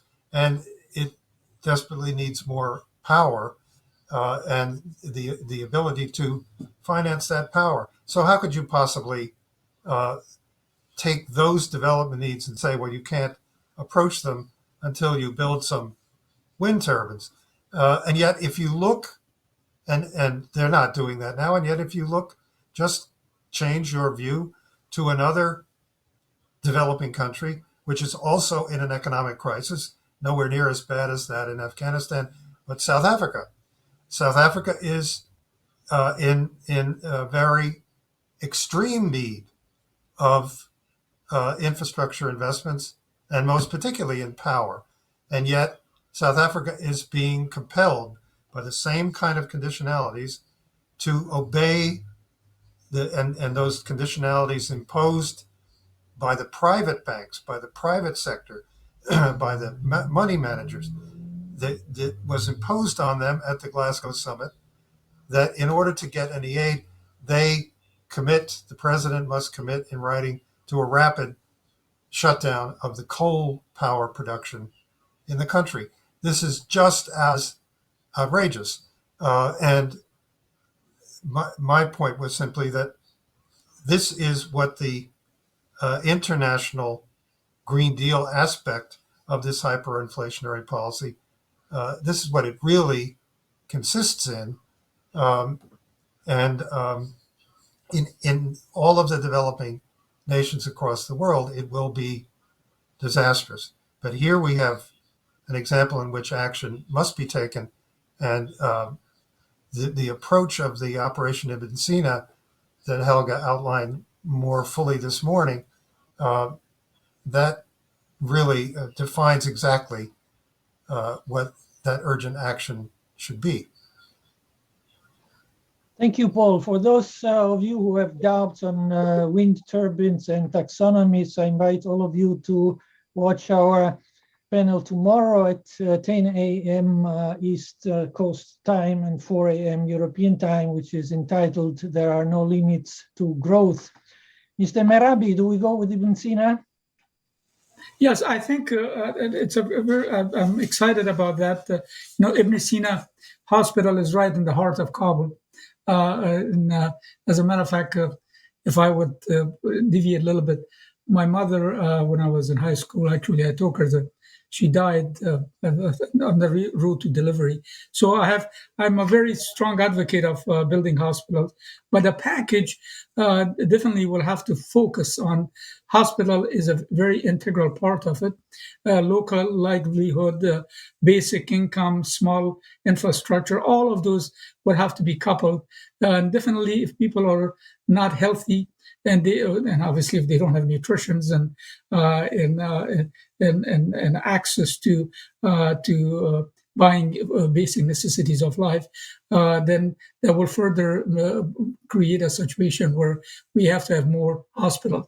To avoid that, obviously, we need to have a complete package that would focus on all services that people need. And definitely the embarkation of this Ibn Sina hospital is a welcome move in that direction. Thank you. Mr. Terra, I'm sorry I neglected you too much, I think, but all the questions were all specific on Afghanistan. But if you have some remarks on what the other speakers said, what Helga said, and if you want to say more, please. Certainly. All great points. I do agree with Dr. Mehrabi in terms of petitioning to unfreeze the $9.5 billion of the central bank. And we're here to support. We're here in Washington, so we'll support that petition very proactively. And likewise, in terms of the hospital that Helga mentioned, the Ibn Sina Hospital, it's a specific, concrete project. And with the advent of technology, telemedicine, something that we are working with, and this could be a tremendous resource and leapfrog capability for the Afghan people. But I do agree that it needs to be part of a broader package of building capacity and infrastructure in Afghanistan. But I really do appreciate what, Helga, you brought up just a minute ago in terms of the courage to really define a new narrative. At the core, why the question was brought up earlier, why is the international community not stepping up? At the core of this problem and at the core of the solution is the human condition. And a new narrative, a paradigm shift must happen right now. All the old modalities are no longer functioning. So we need, as individuals, as the international community, to address this and deeply examine, deeply listen to the root causalities and invent a new paradigm that is on the path to peace. So I think that courage at the heart of it to really turn the page is warranted among the youth, amongst the leading members of societies, and as a world body, we need to really examine this. Thank you. Helga, you want to have a very short remark to close this round? Yeah, I would just really appeal to all our viewers and listeners that, in a certain sense, you have to mobilize agape. This human species, and I think why people are not reacting, because they have become what we call depraved indifference. You can portray a picture where you say, 95% of the people in Afghanistan are in danger to die over the winter. That's what Beasley said. If you are human, this should evoke a tremendous passion to help and to make it better. So I would really appeal to you to, forget it, that is a culture you may not know much about it, but I got really fascinated about the history of Afghanistan. It's very difficult because, for example, it's not so much known about Bactrian, but it was an ancient civilization at the time of the Greek ancient great civilization. There are many Greek inputs. Not enough archaeological work has been done. In any case, there is a lot to discover, and I think people have to develop passion for other cultures and other countries. And that does not mean you accept what their values are, nor should you try to proselytize and impose your values on them. I think the fact that the world is so rich, in terms of many expressions of creativity, of the human genius, I think that should motivate us. And a new narrative, if you want to call it that way, should be built on the best traditions of what every nation and every culture has contributed. And that's why I put so much emphasis on Ibn Sina. But that should be, that which links us to a more beautiful future for all of mankind. And, I want you to mobilize Agape to do exactly that. Thank you, Helga, and thank you to all the speakers. And now we go to the next section of our panel. To all viewers who just connected, I remind that you are watching the second panel of the International Conference of the Schiller Institute. The conference is entitled "All Moral Resources of Humanity Have to Be Called Up. Mankind Must Be the Immortal Species." And our panel is entitled "The Science of the Physical Economy." So now we will talk about Haiti and the global health crisis. And we start with Dennis Small, who is the Ibero-American Director of the Executive Intelligence Review, and his topic is a strategy for destroying dope incorporated in the 21st century. Back in the mid-1970s, almost 50 years ago, Lyndon LaRouche declared war on Dope Inc., the international drug cartel responsible for waging a new opium war on the world's population.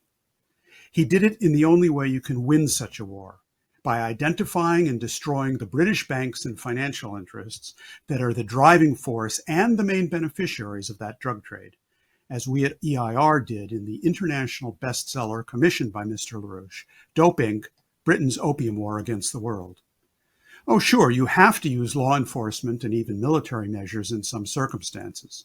You have to eradicate the crops, destroy the labs, seize the narcotics, help treat and release addicts from their enslavement to drugs, and free equally enslaved peasants and others in the supply chain from their bondage by providing productive alternative crops and agro projects. But above all, you have to track down the multi-trillion-dollar banking and financial apparatus that runs Dope Inc., and then try and jail those responsible, three-piece bankers' suits and all. This has never happened to date. So let's not hear any more nonsense about how you can't wage a war on drugs, that it's been tried and it failed. There has never been an actual war on drugs, not the kind that Lyndon LaRouche called for, which would start with Glass-Steagall banking separation that has already been discussed by my colleagues on this panel, and would proceed to replace the drug economy with global infrastructure projects such as LaRouche's World Land Bridge. The only so-called strategy that has been tried and failed is that of drug legalization. I'll show you what I mean. Drugs are a pandemic that have swept the planet over the last half-century. Our quantitative analysis of the drug trade has always focused on the actual physical quantities of drugs produced and the dollar value of their potential sale. Here's the big picture. Over the last 40 years, the drug trade has grown from a $250 billion per year business to one that now rakes in over $1.5 trillion per year. In the 21st century, it tripled in value. Please note that over half of that potential revenue comes from marijuana. Please note as well that about 1/4 of the world's 200 million cannabis users are Americans. In short, the driving force for the global market expansion for Dope Inc. is marijuana, the gateway drug par excellence. And the driving force for that expansion has been the legalization of pot in the United States, as we shall see further ahead. Not to minimize the important deadly role played by opiates, opium and heroin, cocaine, and amphetamine-type stimulants, or ATS, including, most significantly, methamphetamines. I want to point out that this graphic is a conservative estimate of the entire drug trade. It does not include new psychoactive substances, or NPSs, which are being cranked out by Dope Inc. chemists more rapidly than the new designer drugs can be scheduled or made illegal.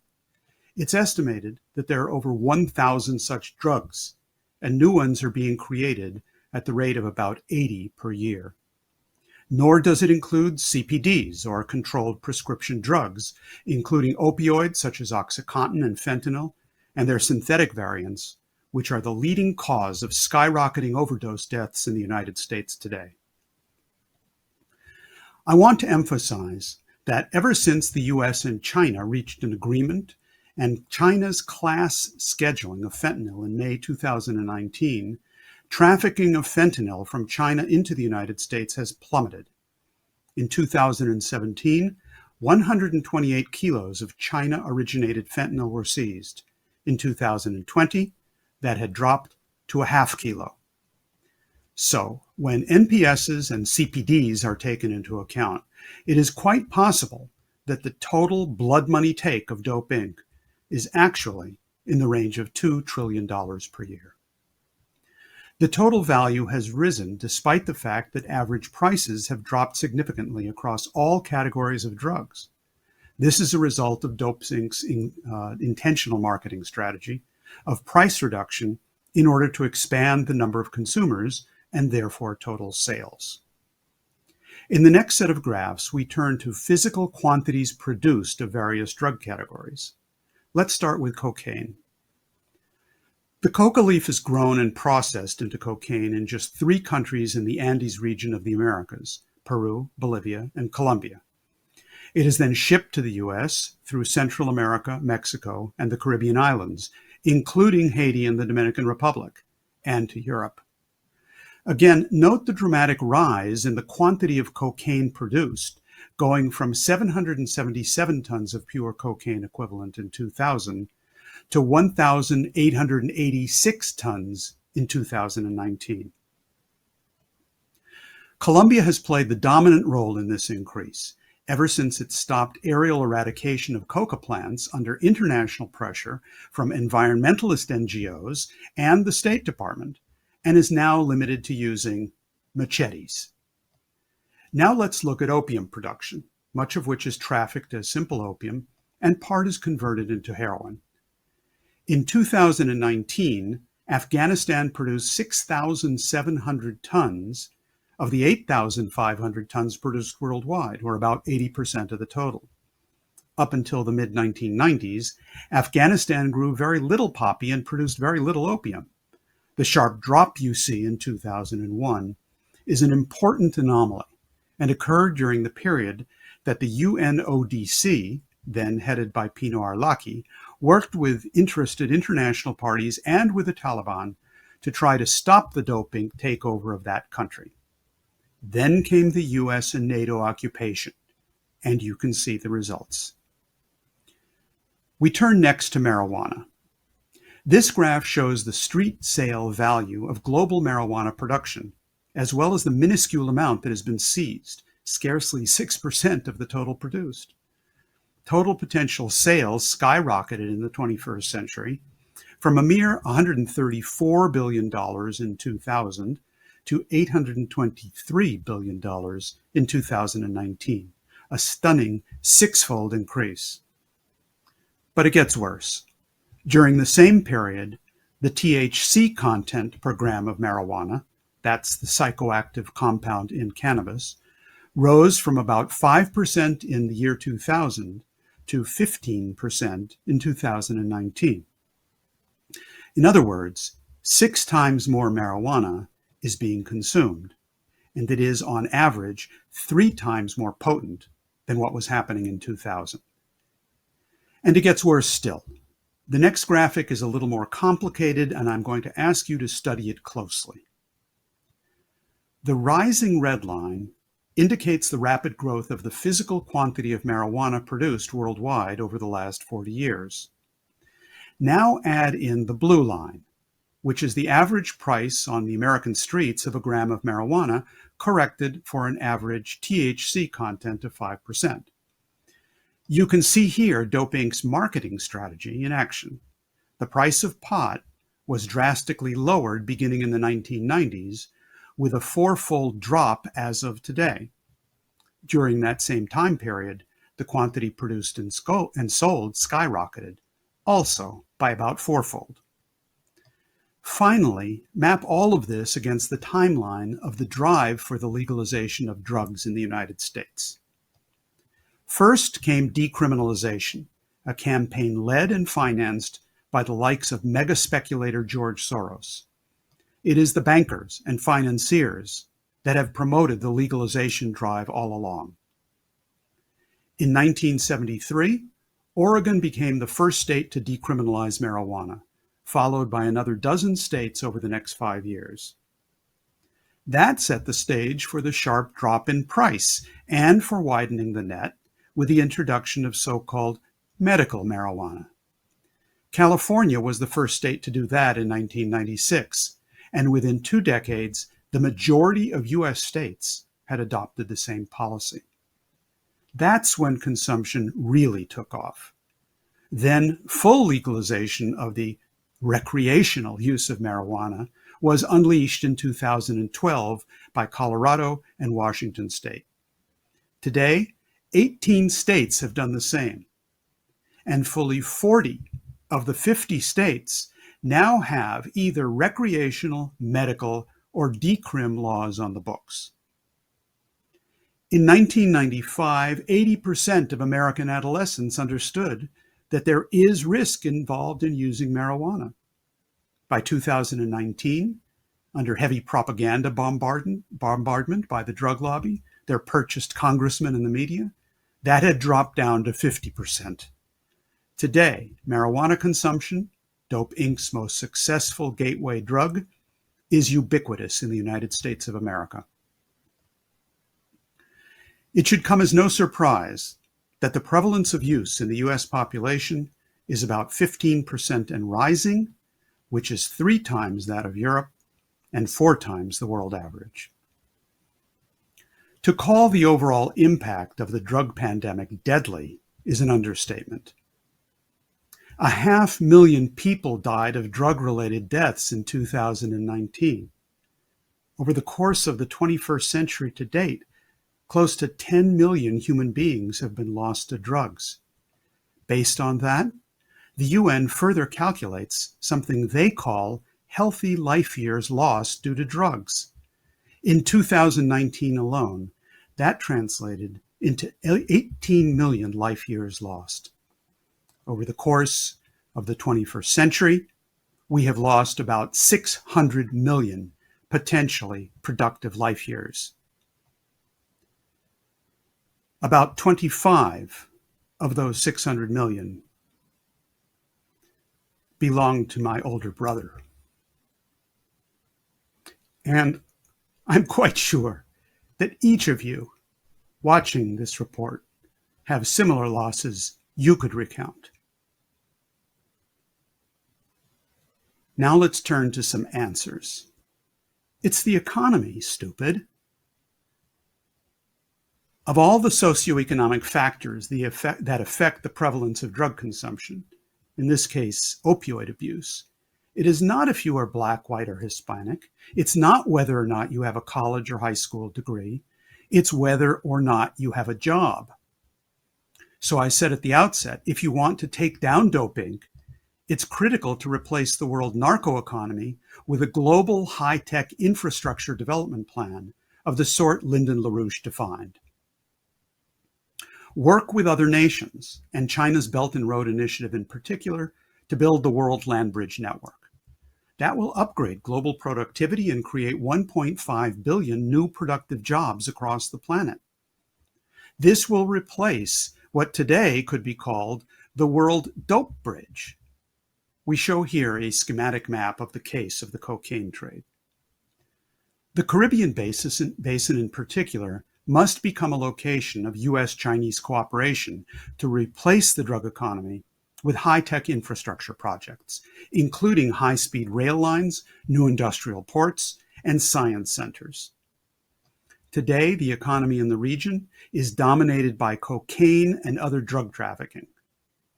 Which brings me to my final point, Haiti. The policy approach taken so far by the Biden administration will never establish security in Haiti, because the gangs now controlling daily life there thrive on the poverty that is ravaging the entire population, especially the youth. Furthermore, those gangs have been provided heavy weaponry and other backing by Dope Inc.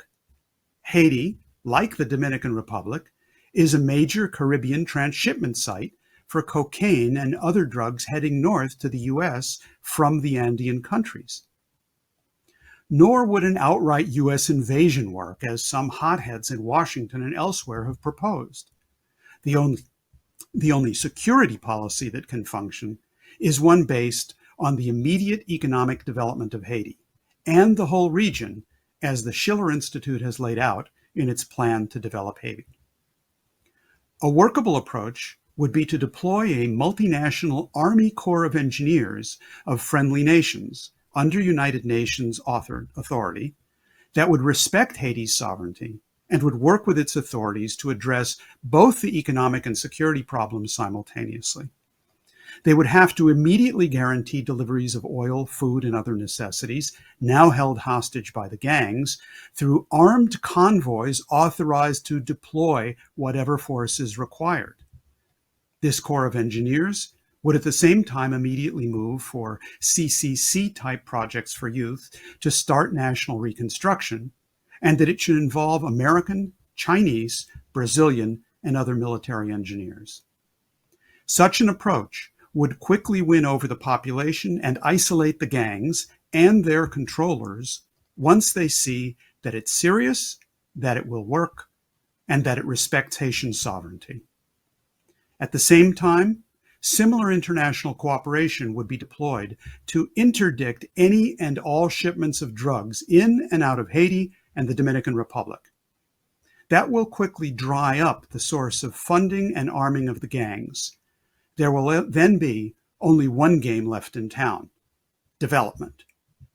And such an emergency action program would then serve as a model of the kind of approach needed globally to destroy Dope Inc. in the 21st century. Thank you. Thank you, Dennis, for your important and also personal presentation. And we go now to Billy Anders Estime from Haiti. He is the co-founder of Café Diplo Haiti, and he will speak on Make the Schiller Institute Plan to Develop Haiti Known Everywhere. I am Billy Anders Estime. I am co-founder of Café Diplo. I would like to thank the Schiller Institute for this opportunity to speak to the whole world through this short video during this international conference. The world is changing, and no one should remain indifferent to this change. Faced with this change, we cannot, and above all, we must not remain indifferent. The most sacred values in all the history of the humanity are for the most part threatened by this change today. Human rights, which constitute the basis of all modern societies, are today in danger, because today human well-being is no longer a duty in certain states. I will take Haiti as an example at this time. So I wonder what we are really talking about when we refer to the concept of globalization. There are even the states most concerned which refuse to be aware of their common destiny. I feel more seeing at such a crucial moment when we must come closer that the Dominican Republic and Haiti are venturing into a diplomatic struggle that can turn sour at any time, given the fragility of the existing relationship between the two countries. I will not ask the political leaders of the two countries to forget history, but the time of historical hatred is over. We must avoid going into the past to arouse hatred because we have a bigger problem today. The future must be the priority. Haiti and the Dominican Republic share an island. We, Haitians and Dominicans, must unite to develop the island, because the problem on one side automatically become problematic for the other side. And the mass immigration of Haitians to the Dominican Republic clearly proves it. The mutual assistance between the two occupiers of the island is a necessity to develop it. The development plan proposed by the Schiller Institute, apart from the fact that it takes into account the inability of Haiti to lead to its own development, also touches a particular point that makes it even better. This is the relationship between Haiti and Dominican Republic. China's involvement is essential to the launch of a reconstruction and development program for Haiti and the surrounding region, which must necessarily include the Dominican Republic, which shares the island of Hispaniola with Haiti, and other nations of the Caribbean and Central American basin. This set of nations will function as part of the global land bridge. This sentence from the plan allows me to say that the plan is not only aimed at the development of Haiti, although Haiti is at the center, seeing the urgent needs, but it includes the development of the island and why not the region. The plan has 8 main axes that come together in a central point, a universal help system. It is a formidable plan, but it is at the same time very complex, and at the same time requires a great fight in order to see the day, because I sincerely do not yet see the will of the different actors involved in this plan. We have a struggle to fight, and we must set aside our differences to fight it together, because no one can do it alone. States today can't go it alone or regroup in small claims, because the problem facing humanity concerns every human being. It is time for a great cooperation to eradicate hunger, poverty, injustice, the vulnerability of nations to climate change. We must prioritize the principle of cohabitation more than ever, because whether we like it or not, we have the planet in common. And to protect it, we must act together.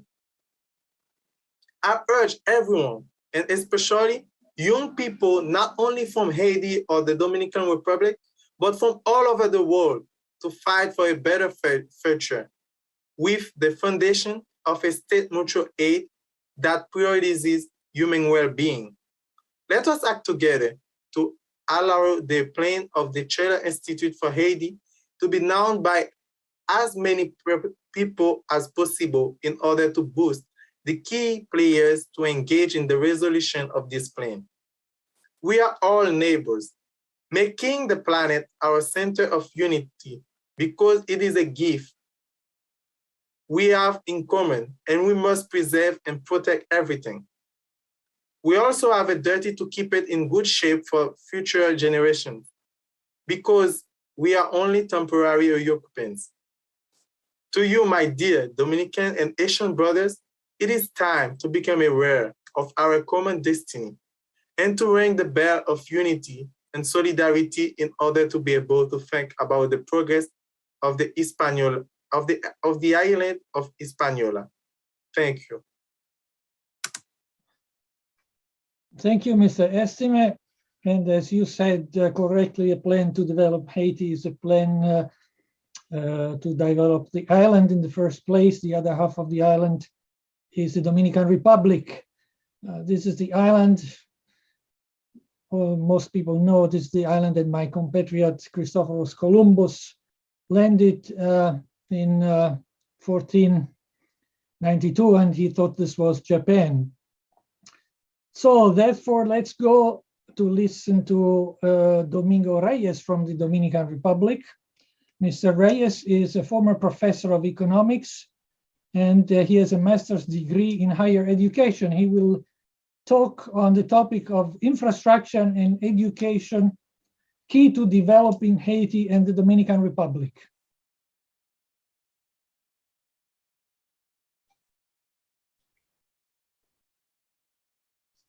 Okay, thank you. Well, the next one is Mr. Eric Walcott. He is the director of the Strategic Partnerships at the Institute of Caribbean Studies in Washington, D.C. And his topic is Haiti and Afghanistan, needed lessons for nation building, not chaos.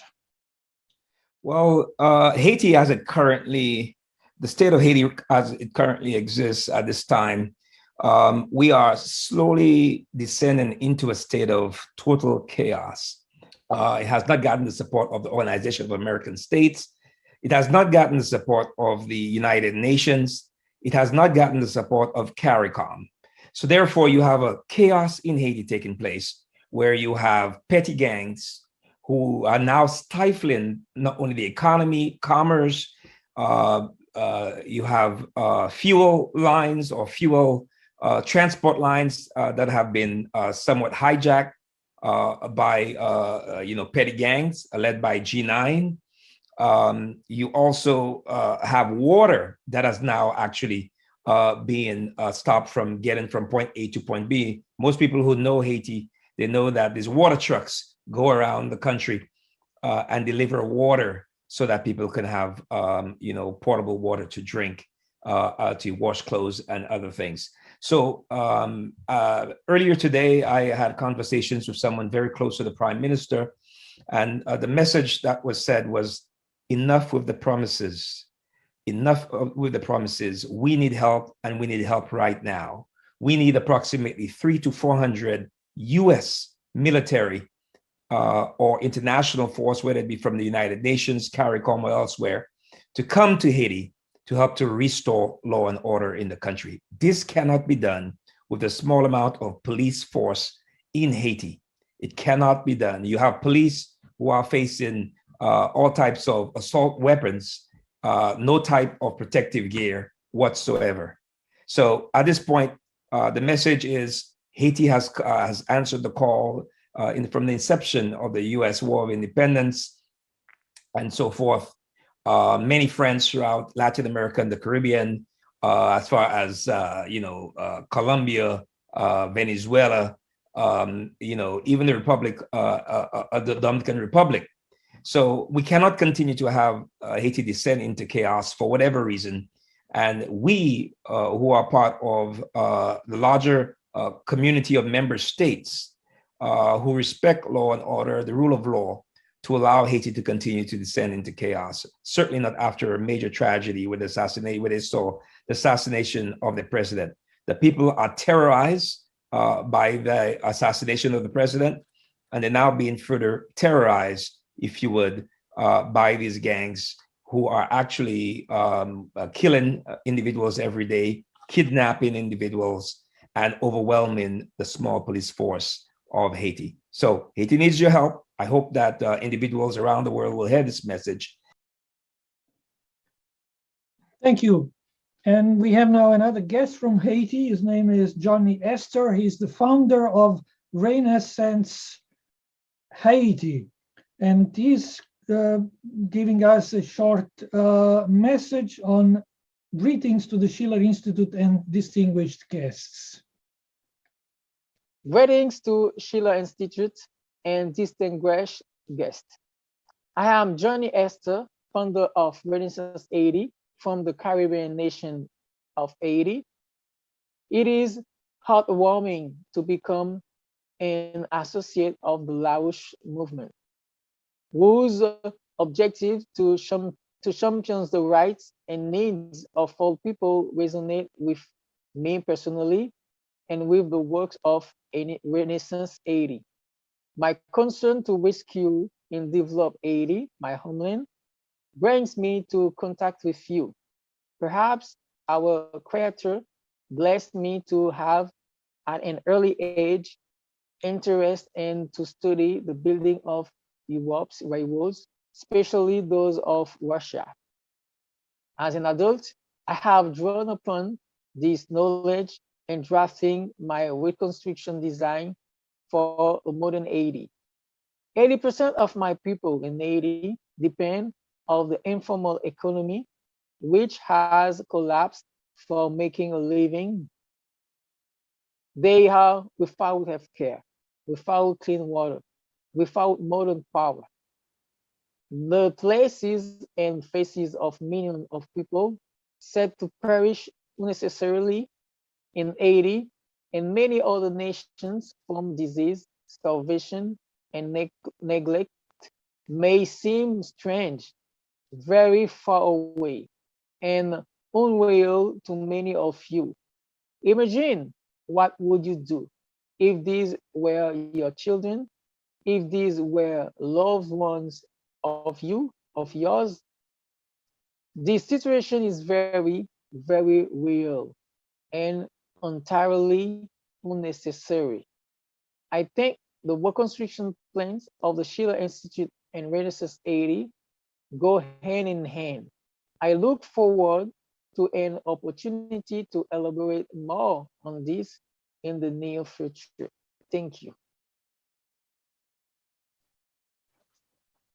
Thank you. And now we move to Dr. Jocelyn Elders. She has been Surgeon General of the United States, I believe, in the first Clinton administration.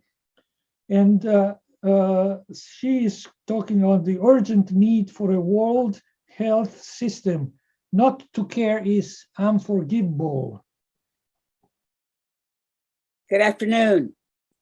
Greetings to Helga and all of you assembled internationally for this conference of the Schiller Institute on the theme, all moral resources of humanity have to be called up.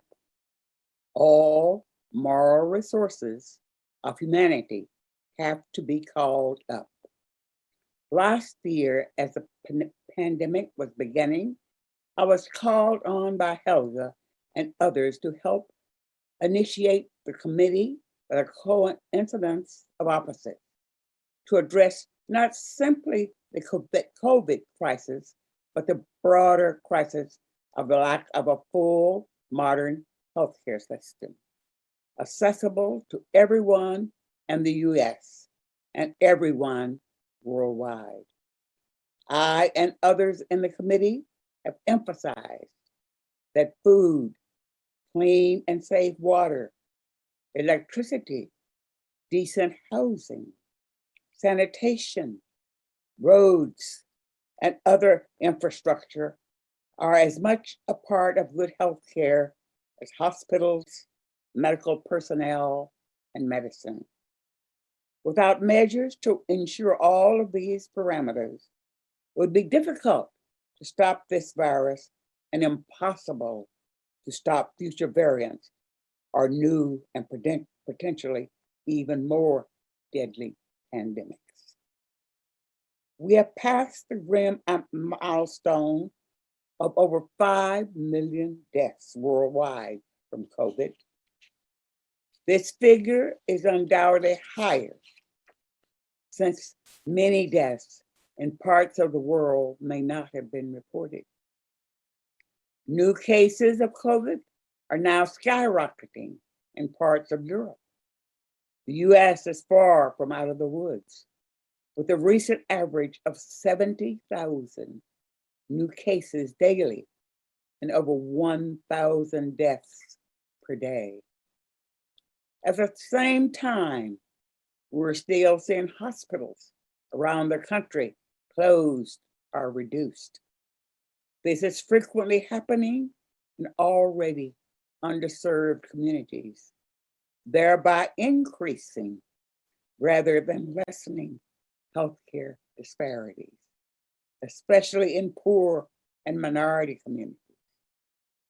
We have a critical shortage of nurses and other medical personnel. These matters can no longer be pushed aside. We need a full-scale commitment to expand training, especially of young people in medical and related fields. I've long advocated the training and utilization of youth as our community health workers to aid in the immediate public health tasks, as well as stepping stones to more advanced instruction. This model has been implemented with good results by Dr. Walter Faggett and others in Washington, D.C. At the same time, we must not lose sight of the world situation. The horrific humanitarian crisis today, especially in countries like Afghanistan and Haiti, cry out for our intervention. Recently, my colleague and successor as U.S. Surgeon General, Dr. David Satcher, and I responded to Helga LaRoche's statements regarding the needed approach to the dire health and humanitarian crisis facing Afghanistan, Haiti, and many other nations around the world. I stated, when we speak about the need for basic necessities for life, such as healthcare, food, water, that is the same for people everywhere, regardless of where you are or what type of government you have.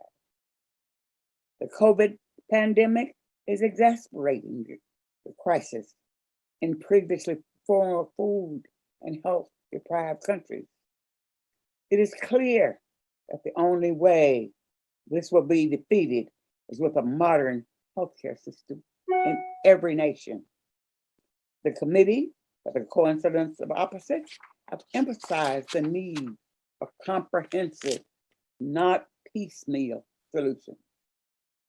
Now is the time for us to end confrontation and engage in cooperation to address the basic needs of humanity. I would like to conclude with just a few words on the progress of the Committee for the Coincidence of Opposites. Over the past 16 months, committee members and collaborators have grown internationally to include physicians, farm leaders, scholars, engineers, religious and civil rights leaders, retired military experts, and concerned people in all fields in many countries. Many are participating in the public dialogue, such as this conference today, and informally in private discussions or initiatives. I already mentioned the Washington, D.C. initiative, which can serve as a model for youth involvement in public health measures around the world.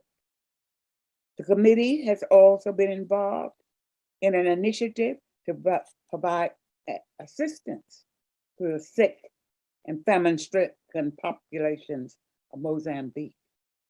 This initiative has been spearheaded by Dr. Kinja Lang, who serves as the chair of the International Affairs Committee of the National Medical Association, NMA, and the Golden State Medical Association, California branch of the NMA. The NMA is the largest and oldest membership association of Black physicians in the United States.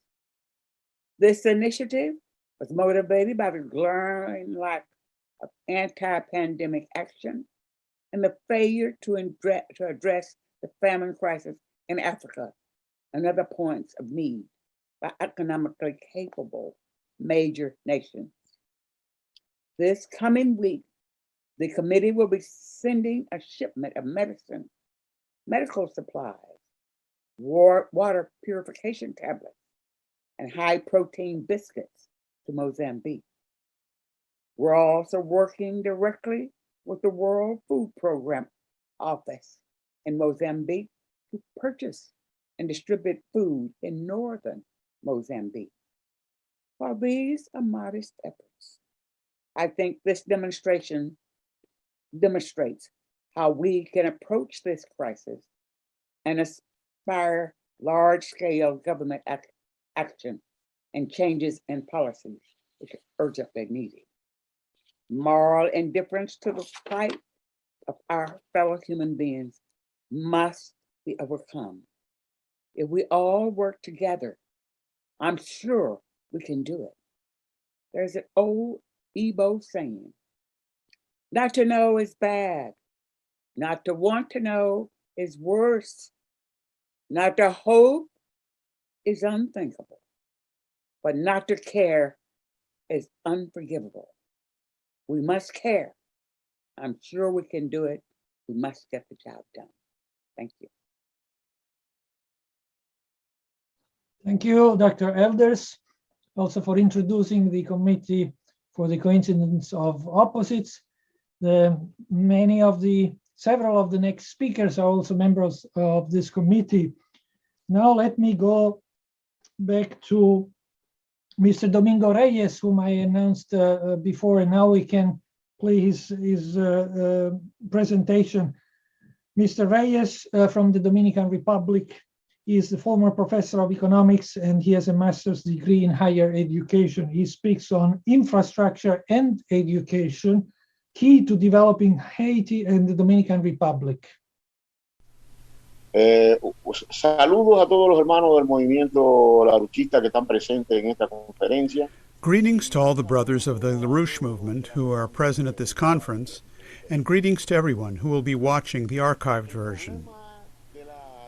The problem of the Dominican Republic and Haiti calls for the solution of a series of problems that are inherent to all the economies of the Third World. We believe that the fundamental thing for solving the problems that exist between nations is the development of the physical infrastructure of the different nations as called for by the LaRouche philosophy of the development of the physical economy. We have to develop a program that strengthens national infrastructure and creates an educational revolution that rescues youth from the streets and takes them to learning centers where they become individuals capable of continuing the development process. Hay que abandonar los paradigmas neoliberales fracasados. Discredited neoliberal paradigms which destroy the nation's physical infrastructure and make it dependent on the financial markets that run Wall Street and the City of London must be abandoned. But what happens? National production, both in the Dominican Republic and in Haiti, has been destroyed by the intervention of these models of privatizations and these financial models, which have only increased our foreign dependence and which have, for example, in the case of the Dominican Republic, led to a situation where the weight, the burden of the debt in the national budget is around 25%.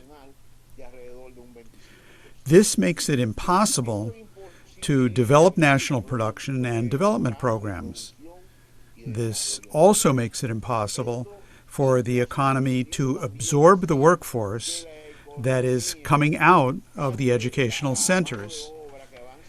And these people are forced, necessarily, to emigrate abroad, as our Haitian brothers do, who do not have a sufficiently developed educational system, who do not have a well-developed health system, nor do they have physical infrastructure that would allow them to meet their vital needs.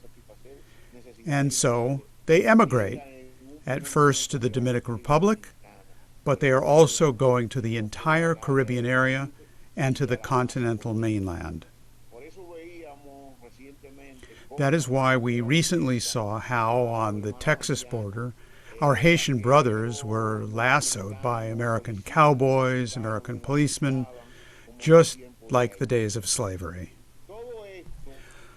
All this can be solved in one way, and one way only.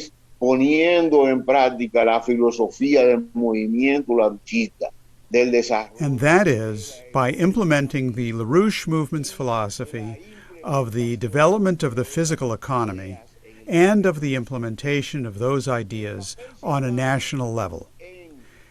As long as we persist in the application of models based purely on financialization of foreign stock markets, which have placed us in a situation of dependency where everything that is produced, where everything that is made, we either import or the money that we use is borrowed from the international financial system, which increases the burden of the debt more and more, and national production is increasingly insufficient to cover that debt. Llegará un momento en que there will come a time when a situation will arise like at the beginning of last century, when in 1916 The custom house and everything that produced money here in the Dominican Republic, as in Haiti, were occupied by foreign controllers who controlled the national income. And they gave back to the state only what was essential for the payment of a few public services. Therefore, until we break with that situation and establish a model based on the development of the physical economy that enhances the national capacities that we have, as well as the production of goods based on our own resources, the economy will be unsustainable.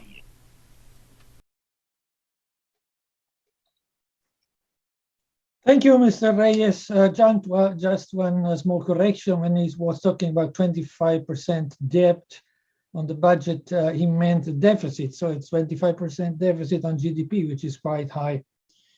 On the foreign powers controlling national budget, unfortunately, nations of Europe are going in that direction. We are quite close to that. Let me go to the next speaker, who is Major General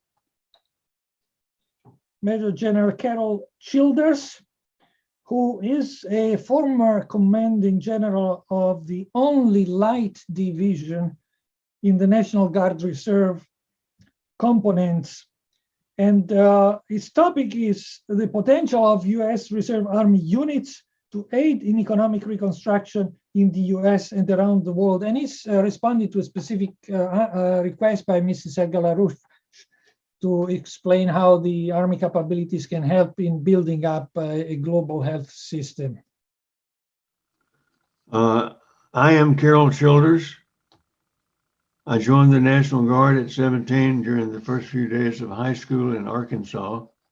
And upon graduation from engineering school at Louisiana Tech in '62, I accepted a job at what was then the Naval Weapons Laboratory at Dahlgren, Virginia. It's since been renamed 2 or 3 times. And I also transferred to the Virginia Army National Guard and got commissioned in the state OCS program in 1964. I retired after 44 years of total service in the Guard, commanded at every level from 03, that's a company command, to 08, which is a division command, finally serving as the commanding general of the only light division in the reserve components, which happened to be in the National Guard and was the 29th Infantry Division. I've been asked to speak about the National Guard this morning in relation to how the Guard might fit into a program that can make some tremendous improvements in the world. Humanitarian improvements, a better way of life, and what does the National Guard, what could the National Guard bring to that issue to attempt to make things better?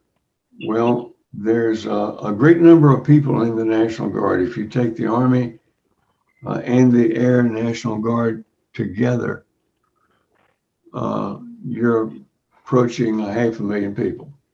And then in addition to these people who are signed up for and serve in the Guard, typically 1 weekend a month and 2 weeks annual training per year. There are other Guard-related people who are also quite capable in terms of their life's experiences and their willingness to do good in the world. And that would be the retirees. There are many retirees that are only barely 50 years old. There's a lot of retirees like myself who is 83 years old, but there's an awful lot of them that are still in their 50s and still like to do productive things. So there's the Title 10 and the Title 32 Guards people, 500,000 or so people. And then there's the retirees. And then there's a group called the State Defense Force. About half of the states have an organized state defense force. And the State Defense Force are all volunteers.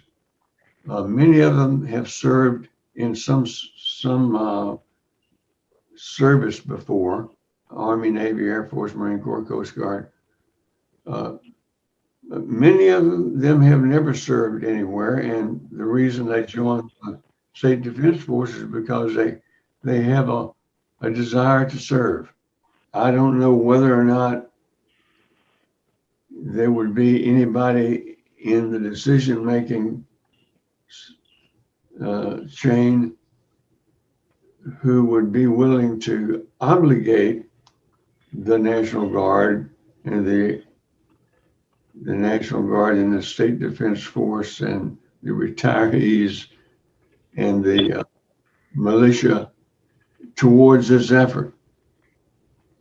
Because even though you've got all this, well, in many cases, it could be free labor. But there's cost to anything, even if they would do it for no pay. You still got the cost of maintaining the organization and paying the light bills, and somebody has to be in charge, and there has to be a few people employed full time, a few do the organizational things. But I think it's worth exploring what needs to be done to engage these groups of people that I've outlined. Thank you. Thank you, General Childers. And the General will be available at a discussion period, which will start after the next two speakers to answer your questions.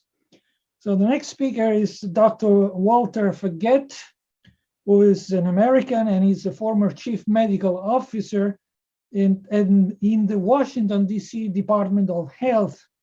He's a co-chair of the D.C. Ward and Health Council, and he will speak on the topic of community healthcare workers in D.C., now a model for the world. I'm here just leaving Howard University College of Medicine, and it's really exciting that the vision from Dr. Ellis and Helga is now has become a reality.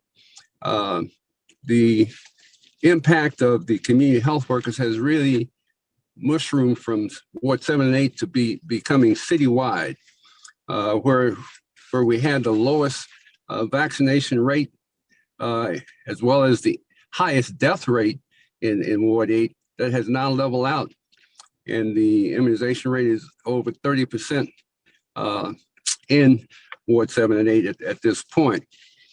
The mayor has incorporated the community health worker concept and really built on the vision from Dr. Elders, so that now it's been pretty well institutionalized.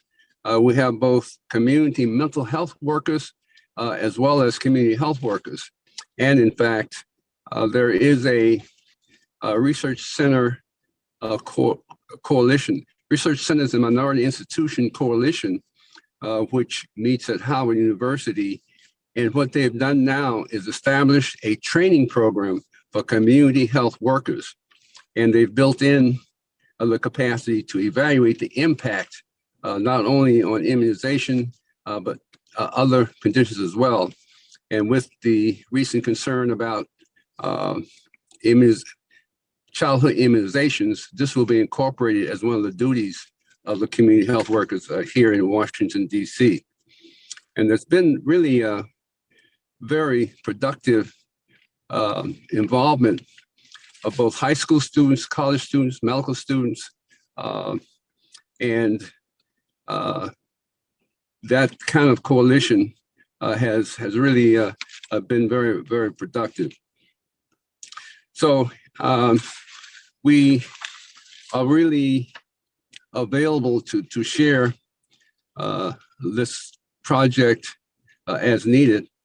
And I think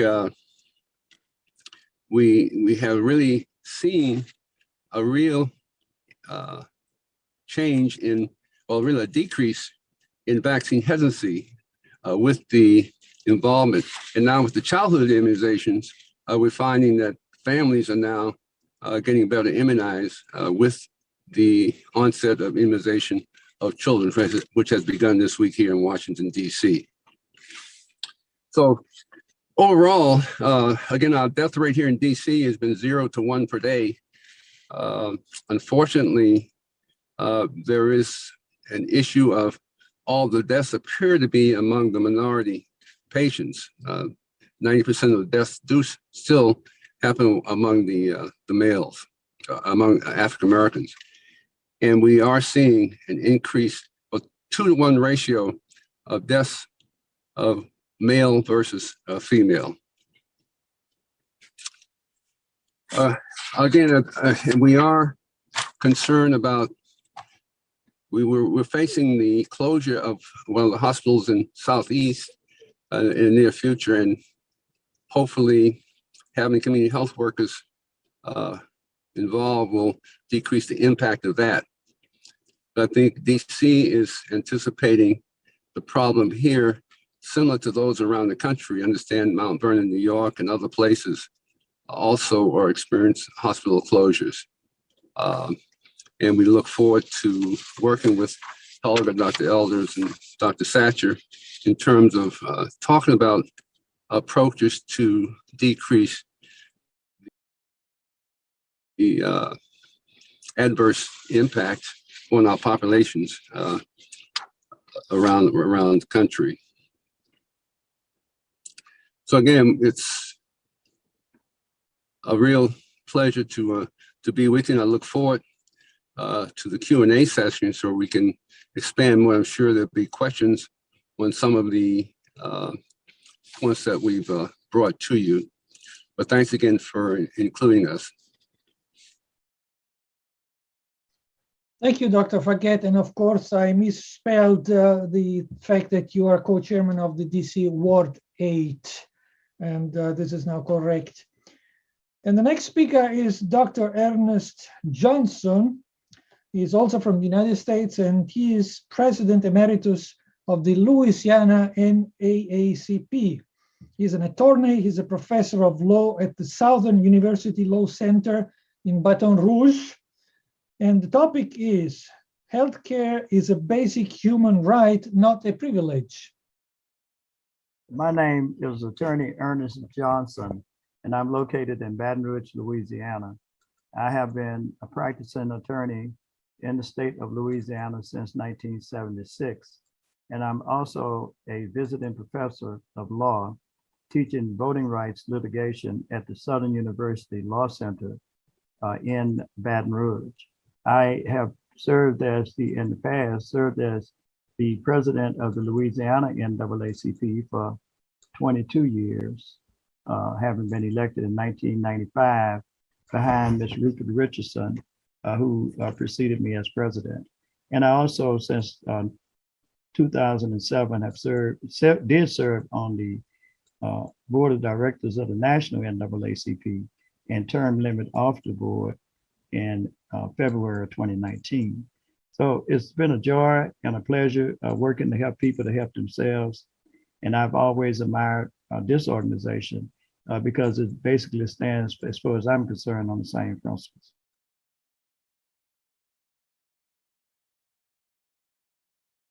We must all learn to live together as brothers, or we will all perish together as fools.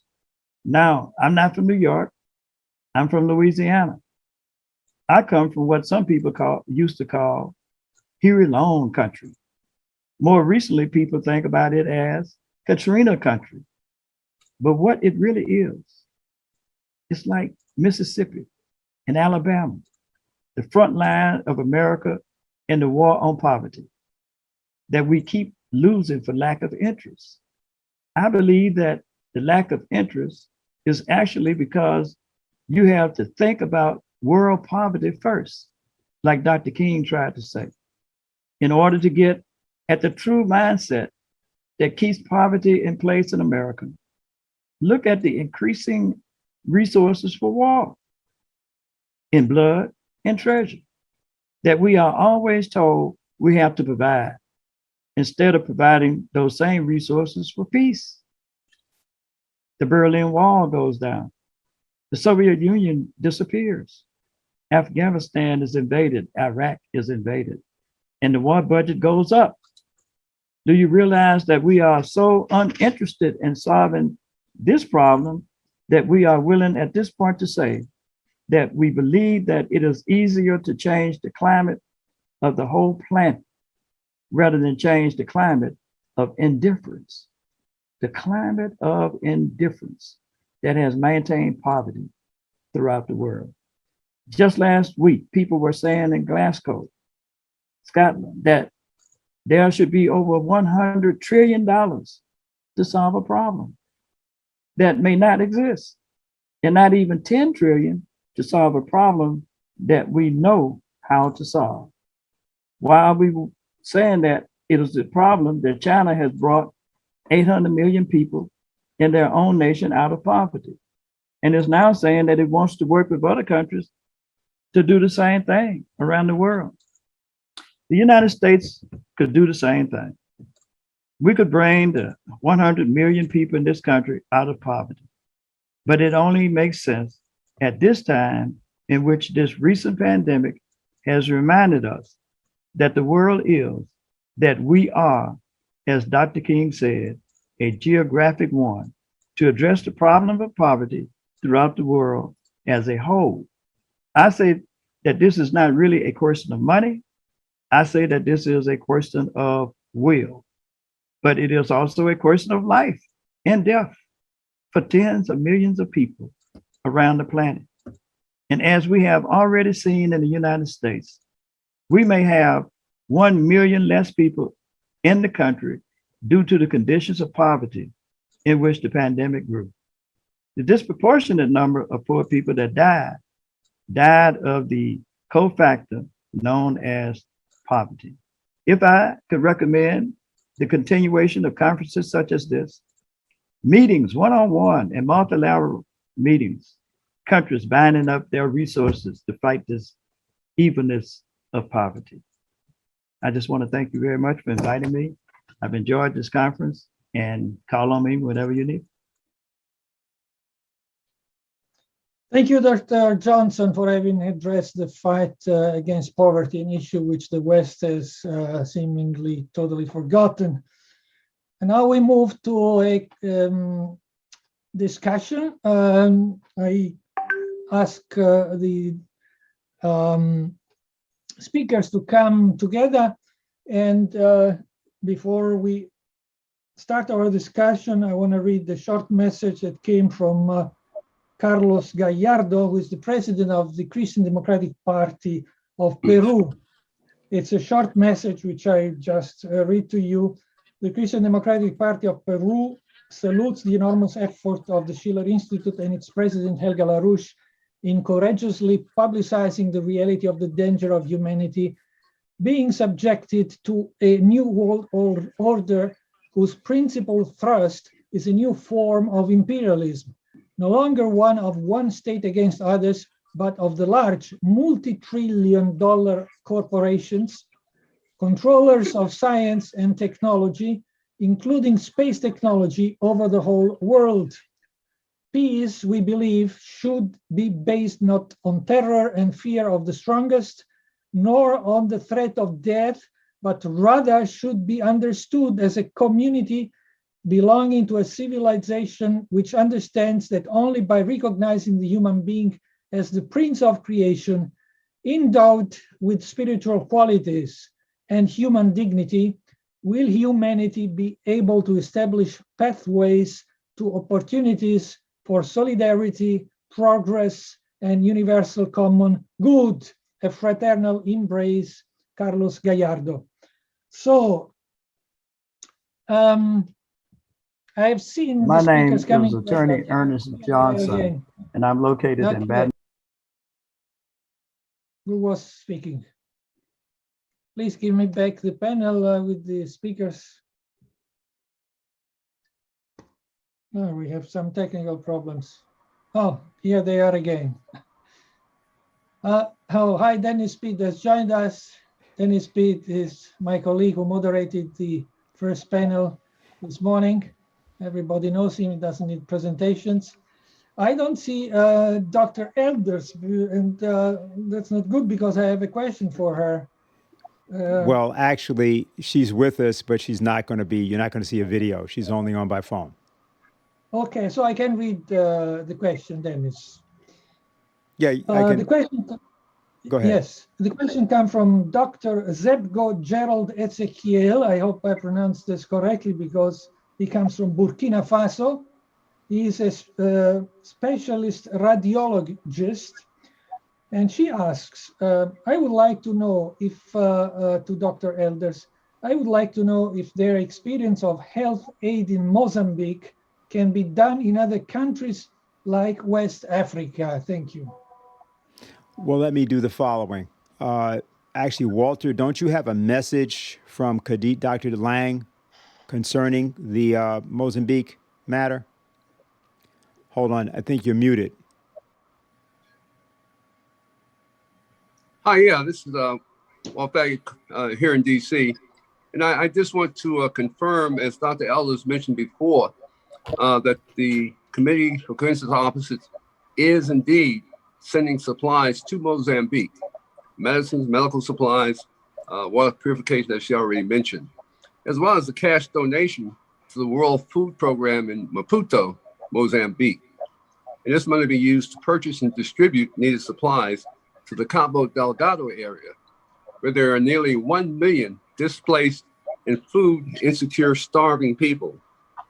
Now, this project was urged and spearheaded by committee member Dr. Khadija Lang, who is not available today, but she chairs the Council on International Affairs of the NMA, as Dr. Elders previously mentioned. She's also president of the Global Medical Association, and she has led several medical missions to Mozambique previously. And this was designed to both provide care as well as to train some of the physicians there in Mozambique. So it's an ongoing relationship, which will include bringing medical students to work with potentially young folks interested in health careers. But scores of individuals from several nations have contributed to this combined effort. And hopefully we think that this modest effort to aid Mozambique can serve as a model of cooperation to accomplish the much needed solutions to the health and famine crises we're discussing here at the conference today. But again, I look forward to questions during the Q&A period. Thank you. Yeah, what we can do now, Claudio, I just want to check and make sure that Dr. Elders can hear us. But what does just refer to? Hear. You can hear us. Very good. So were you able to hear the question that was posed to you before? Well, I wasn't quite sure. Why don't you repeat it for me? I heard part of it, I thought. Okay, let me repeat it also because let me repeat it, Dr. Elders, welcome. Also because I have another question, so I will pose both questions to you. The first question is, I would like to know if your experience of health aid in Mozambique can be done in other countries like West Africa. And the gentleman who asks this is a radiologist specialist in Burkina Faso. His name is Dr. Zebko Gerald Ezekiel. Then we have another question from Isa Martinez. And she asks, she says, thank you for the presentation. Dr. Elders highlighted the disturbing mindset that many Americans maintain, in that they would rather not know about the tragic circumstances those in developing countries face every day to survive. I believe many of these people veer away from the truth, not only because the solution seems insurmountable at times, but because once the issues are within plain sight, we are all called to act. That being said, I was hoping Dr. Elders could update us as to how India is combating the ongoing COVID crisis. So, Dr. Elders. Yes. I think I've been asked several questions, and I'm not sure I know the answers to most of them. But I feel that the group in Mozambique organized a real effort to address the specific problems that they felt was being faced by people in Mozambique. And I think it's an issue that if you take on a problem and feel that you want to solve it, it doesn't matter where it is. You can go anywhere and work on trying to address that major problem. I think people all over the world feel that healthcare should be a human right. And of course, before we really can deal with healthcare, as I've said multiple times, that we've got to start with the basics. Can't have good healthcare. You can't keep ignorant people healthy. So you have to educate them. But before you do that, you've got to make sure you have food, try to have clean water, clothing, and shelter. I think those are basic needs that people all over the world need, regardless of where you are. You never, as a human being, you never escape those very basic needs in addressing the problem. Well, I'm well aware that we have a major problem in India, and I feel that we need to be doing everything we can to try and make sure we get immunizations and things to India. We need to all over the world. People need to be made aware of doing the things that they can do, and we need to all get busy of doing what we can do. We all don't need to do everything, but we can all do something. And I think if every country, if every individual, all of our youth take on the basic problem of doing something to make a difference with people all over the world, I think it's a mindset. We've got to change our basic mindset to try and get done the things which we can do. Nobody can do everything, but we can all do something. Was a question, Dr. Elders. Did you hear the presentation that was done by Major General Carol Childers concerning the possibilities of the use of different portions of national defense forces? I did hear parts of it in and out. And I do feel that we can begin to use our national defense forces all over. As I said, I understand that somebody's got to be in charge. Somebody's got to direct them. Somebody's got to tell them what to do. But we need to, and that requires organization. I don't care what we do. We've got to get organized in order to get something done. And somebody has to be in charge. Somebody has to be responsible. And I think that that's a big thing that we need to start thinking of, start trying doing. We all don't need to run out there calling ourselves going to do everything. We can also, we're going to provide clean water to everybody. Well, we might provide clean water, but if we provide clean water and no food, they're still going to die. So I'm saying we've got to organize to make sure we provide both clean water, food, adequate health care, immunizations, whatever is needed. We've got to organize, find out what's needed, and there needs to be, regardless of what's done in the world today, we have to organize, develop, and get the organization on ground to get it done. And I think now we have enough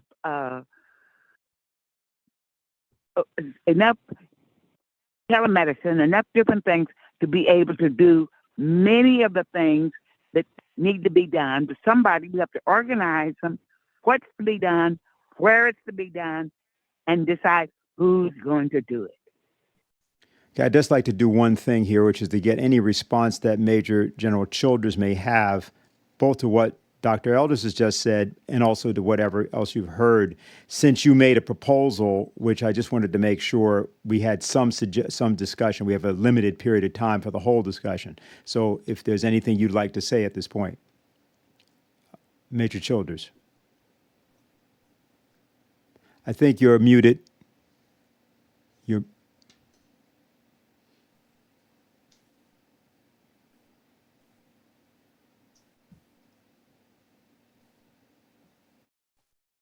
about it now? Can you hear me? Yes. Okay, I certainly agree with what she just said. Somebody has to make a decision. And then the hard part comes is locating the fiscal resources to carry something like this off. I basically outlined the amount of talent that is found within the reserve components and all of its sub-elements. And when I say sub-elements, I mean there's Air National Guard, there's Army National Guard, there's militia, there's state defense forces. You can actually divide the National Guard units up into Title 10 people, U.S. Code, and Title 32 people. And there's also a host of civilians employed by the National Guard, full-time employment by the National Guard. I have not discussed this with the National Guard Bureau, nor the DOD, nor any of the other large decision makers. I discussed it because I was asked to give my views on this general subject, and I've done that. Just wanted to, that's probably going to conclude what time we have on that proposal because we only have a limited amount of time on the questions. Thank you very much for saying that. Claudio, I'm turning it back over to you because there's plenty on Haiti. You've got Richie, you've got several people who obviously you may want to address things to.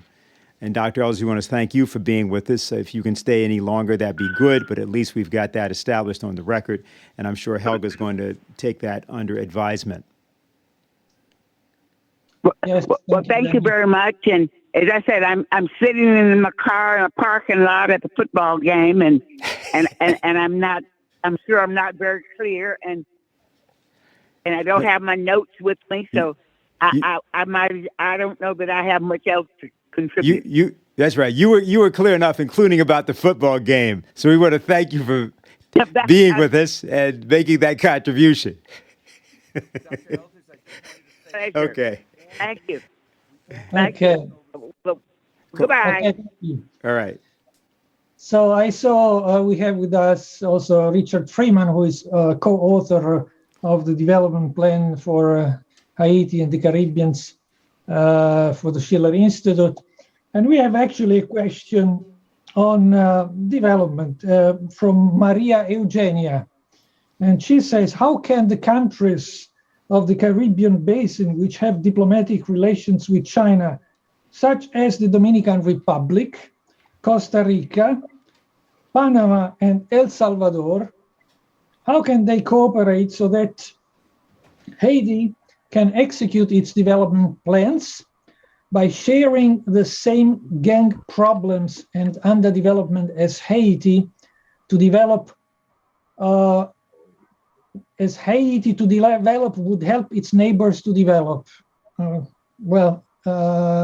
Yes, helping Haiti to develop would mean helping other countries to develop. So, who wants to answer? Yes, I can. Johnny Esther, do you hear me? Yes, I can hear you. Go ahead. Yes. So in Renaissance 80, we focus on American diplomacy, U.S. diplomacy to 80, about 80. So we are focused now to try to put people who got an empathy for Haiti, like Daniel Lewis Foote, like Gregory Mix, like Andy Levin, to reward those people and to put them on the light. The reason why we want to have all Americans who don't like this policy, this diplomacy, the American government apply against Haiti to change. We want it to change, and we know this policy is not all Americans who accept it, who like it. There are a lot of Americans who don't like it. So a lot of them stay and they don't say anything. They don't allow their voice to say to change it. So if we can have more people who coming to the people like Daniel Lewis Foote, who quit his position in Haiti because he didn't accept the way the American government and sent back the Haitian who coming from Mexico to Del Rio. Some people like Gregory Mix or Andy Levins who a lot of time they asking for a transition for Haiti. So the U.S. government, even the Biden administration, who during his campaign for this position, he went to Miami, Florida, to promise to the Asian community to help them to have a change in Haiti. And after he got the power, he did nothing for this change. So now we have to bring together all people who got an empathy for Haiti, who not agree with this policy, to avoid their voice and to push the pressure on this government and the way they could change this approach. So we can always have help. We need help. We need other organizations like Schiller Institute, like Miss Helga Lausch, to help us to make more heavy voice to talk about the situation, because we have a plan. This plan, if we apply it, the Renaissance plan, we can make a miracle in Haiti in 10 years. In 10 years, we can really change a lot of things in Haiti. And our plan is focused on rebuild Haiti by the infrastructure. We think about railroads. We think about to create new cities around the train station. You know, we talk about to move the population who living in the high or big area like Port-au-Prince, Cap-Haïtien, to the new city, and we can rebuild the cities the way they used to living in the slum area. So we have a good plan. So we need to have a policy support, international support policy, to be able to apply this plan for Haiti. And with this plan, who focus on physical economy, like Laos movement or Schiller Institute put is going to be a good thing for Schiller Institute or the Laos movement, if they can support this approach, this way we would like to rebuild Haiti. So we need help. We need a lot of organization to help us to do that. So is the reason why I am coming to Schiller Institute to have help to change this situation in Haiti. Thank you, Mr. Estor. I would like to have, from Richard Freeman and Mr. Walcott, I would like to have your thoughts about it. And first, Richard, and then Mr. Walcott. Okay. Can you hear me? Unmute yourself. Yes, I can hear you. You can? Okay, because I'm not muted. Okay. I just want to say this was an excellent panel, and many of the presentations were really exceptional. We've had the privilege, Clarette Carl and I, to speak with Mr. Estor a couple of times on this type of thinking. I just wanted to mention, this is a very poor copy, but I didn't have a lot of advance time. But this is the October 1st issue of the EIR, and it's our issue on our Haiti plan, the Schiller Institute plan for development of Haiti. And I would just say that people should go to the LaRouche Pub EIR, and they can look at the whole plan. You just can download it very easily. Just a couple of points. As people may know, we've discussed this. Haiti is locked into a couple of situations, one of which is that it gets 75% of all its energy from charcoal, which comes from burning trees, which is a 16th century technology. Haiti must be freed from that. And what we propose in the plan, I'm not going to go through the whole plan, far from it, but we propose that we build about 27 megawatts of installed power over the next 20 years, but especially the next 15 years, but especially 13.5 megawatts. And they would be spread out in every part of the country because the children wake up, there's no power, there's not food, there's not the development that they can have to bring out the genius of the Haitian people. We also propose, and I just want to mention this in terms of the health system, because this gets to what Helga was talking about, what Dr. Forget we're getting at. Haiti has 1% of its population vaccinated against COVID. It also has only about very, very few nurses who are in Haiti. There are some others, but if you get sick in Haiti, you need nurses in Haiti. They're completely capable of developing that. And what we propose is to that Haiti, and we have it in the plan, 100,000 nurses. That's absolutely essential. We get from 2,800 doctors to 20,000 doctors to build 184 new hospitals, and that these hospitals would have 47,000 new beds.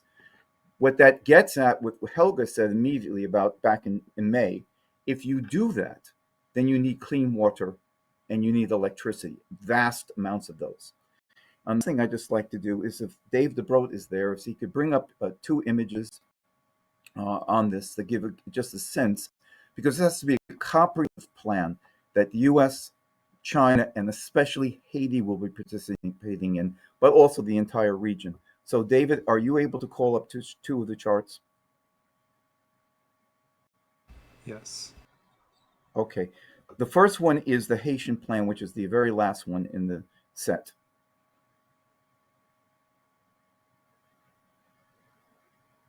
Yes. Now, this is something we developed. It will have, that's, if you look at the railroad, when that's a railroad on the coast from Fort Liberté all the way to Jacmel in the south, that's an 1,100 mile or 1,600 kilometer railroad.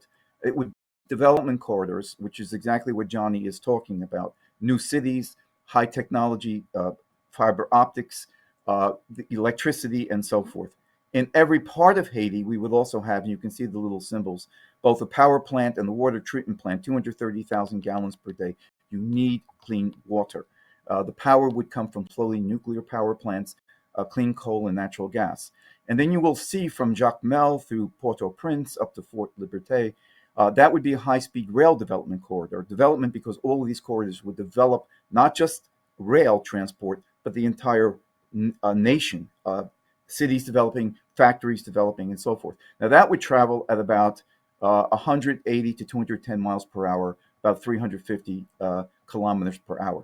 And then the other one is the one that shows the region as a whole, because this gets at the point that every speaker has referenced, particularly some of the speakers, Billy Estime and so forth.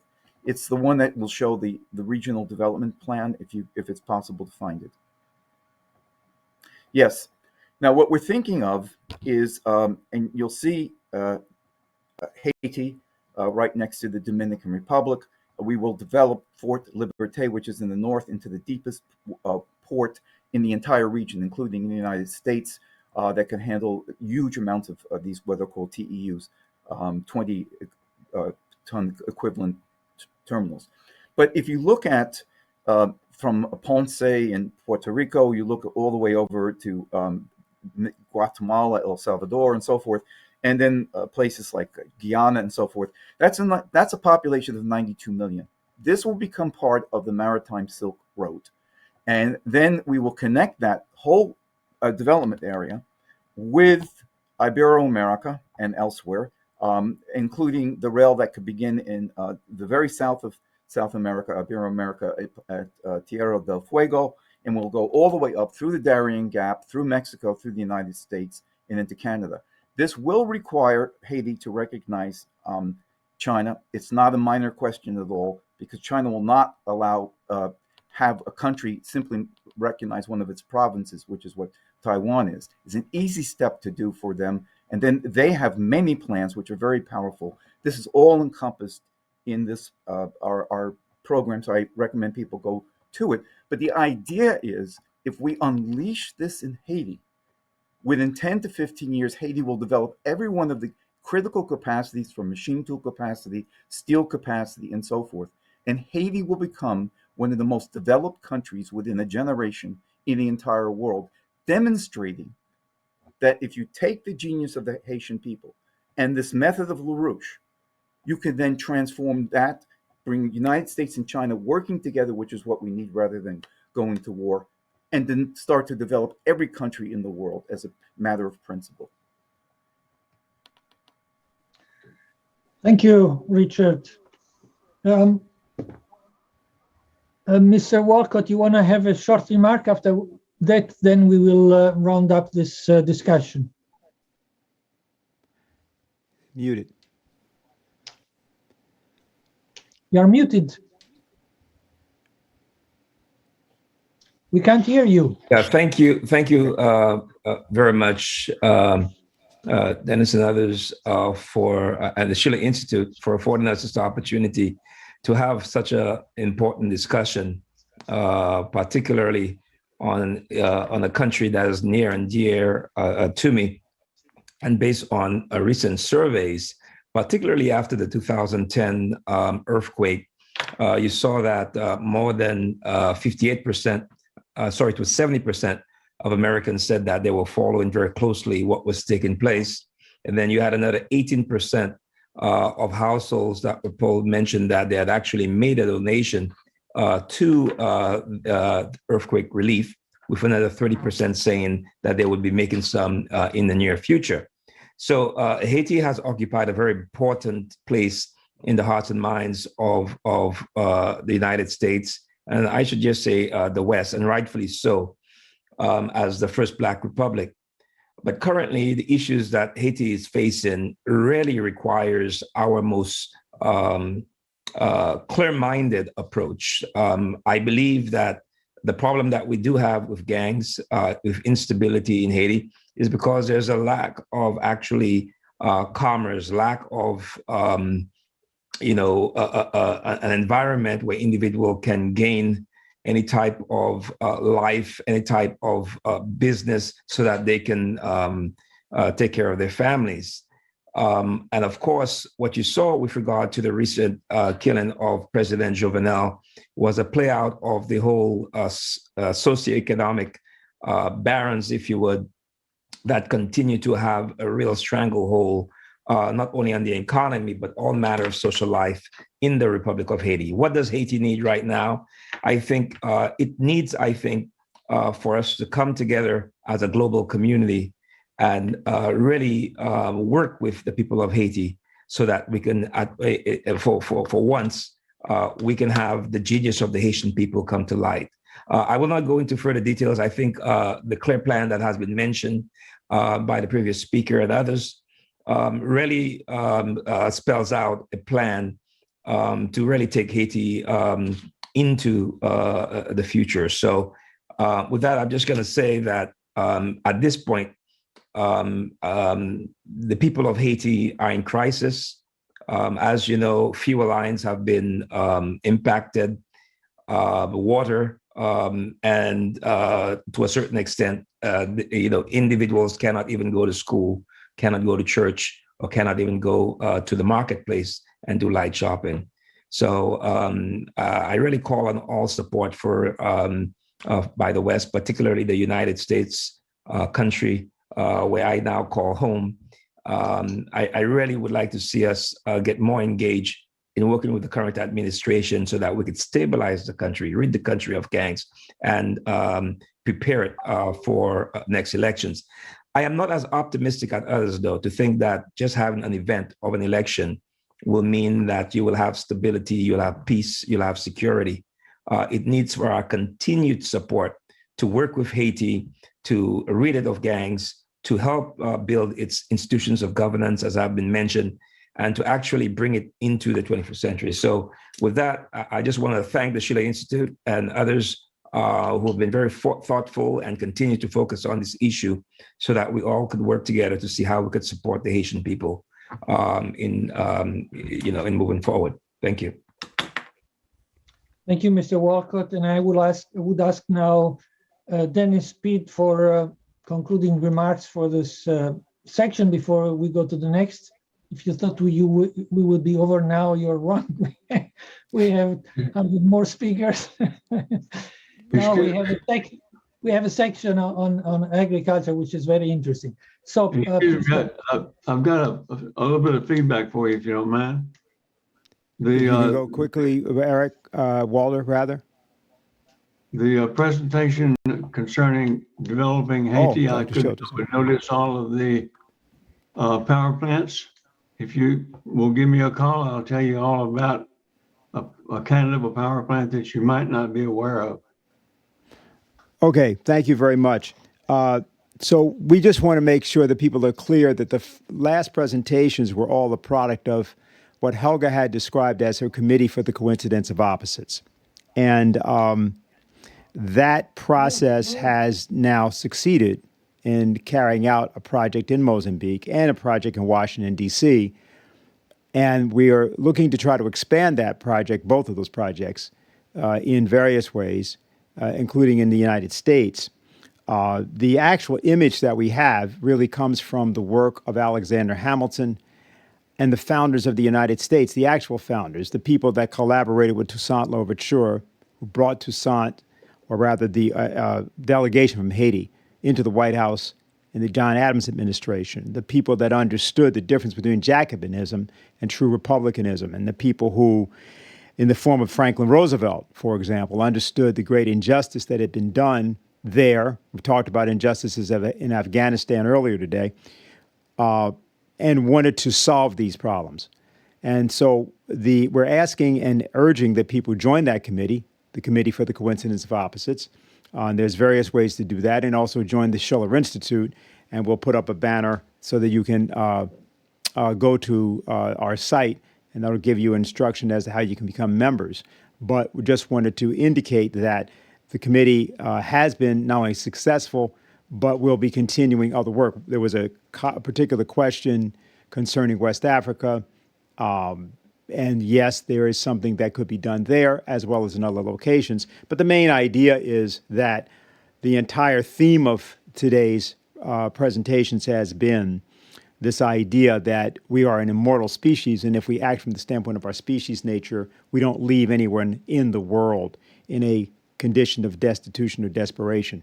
And so we want to thank particularly the persons from the Committee for the Coincidence of Opposites that participated in this past section. Now back to you, Claudio. Thank you, Dennis. So let's move to the really concluding section, which will be, now we will have a couple of representatives from the agricultural sector. We're gonna listen to Alf Schmidt from Germany, who is an independent farmer, and he's a leader of farmers' demonstrations in Berlin. So can we go with this presentation, please? Hello, I greet you. My name is Alf Schmidt. I'm 56 years old, and I run a sheep farm. I am a pasture sheep farmer. We manage 100% nature reserves with our animals.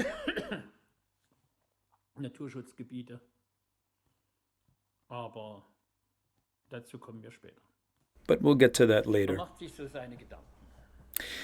Well, I've been thinking about this, and I have a question. Just over 100 years ago, there were 1.6 billion people on this planet. That's now the number living in India or China alone, because we are now almost 8 billion people. That means an annual increase of about 70 million people. 70 million people who want to eat and drink. And what is happening in the world? 480 million are hungry. 3 to 4 million die of hunger every year. And Europe and Germany are decadent to the hilt. A policy is being pursued that is beyond imagination. And I think there's one thing we haven't experienced in Germany, that's hunger. At least not in the last 50 years. And I sometimes have the feeling that this is what the Germans or the Europeans are lacking. Starvation, a week of hunger, a little bit of fasting to see or maybe to get to know that food doesn't grow at Aldi, Edeka, Kaufland, and the like, but has to be produced by the hard labor of farmers. When I then see that in the next 10 years another billion people will be added, when I see how many from Africa and elsewhere are fleeing poverty, fleeing hunger, fleeing wars, and when I see then our policy, then I just get sick to my stomach. Germany has, I think, about 8% FFH areas. FFH means flora, fauna, habitat. These are the areas that are particularly worthy of protection. That's okay. I have an area here and an area here, and in between I have fields or pastures or forests. And now the EU comes along and says, Germany, you have violated a rule.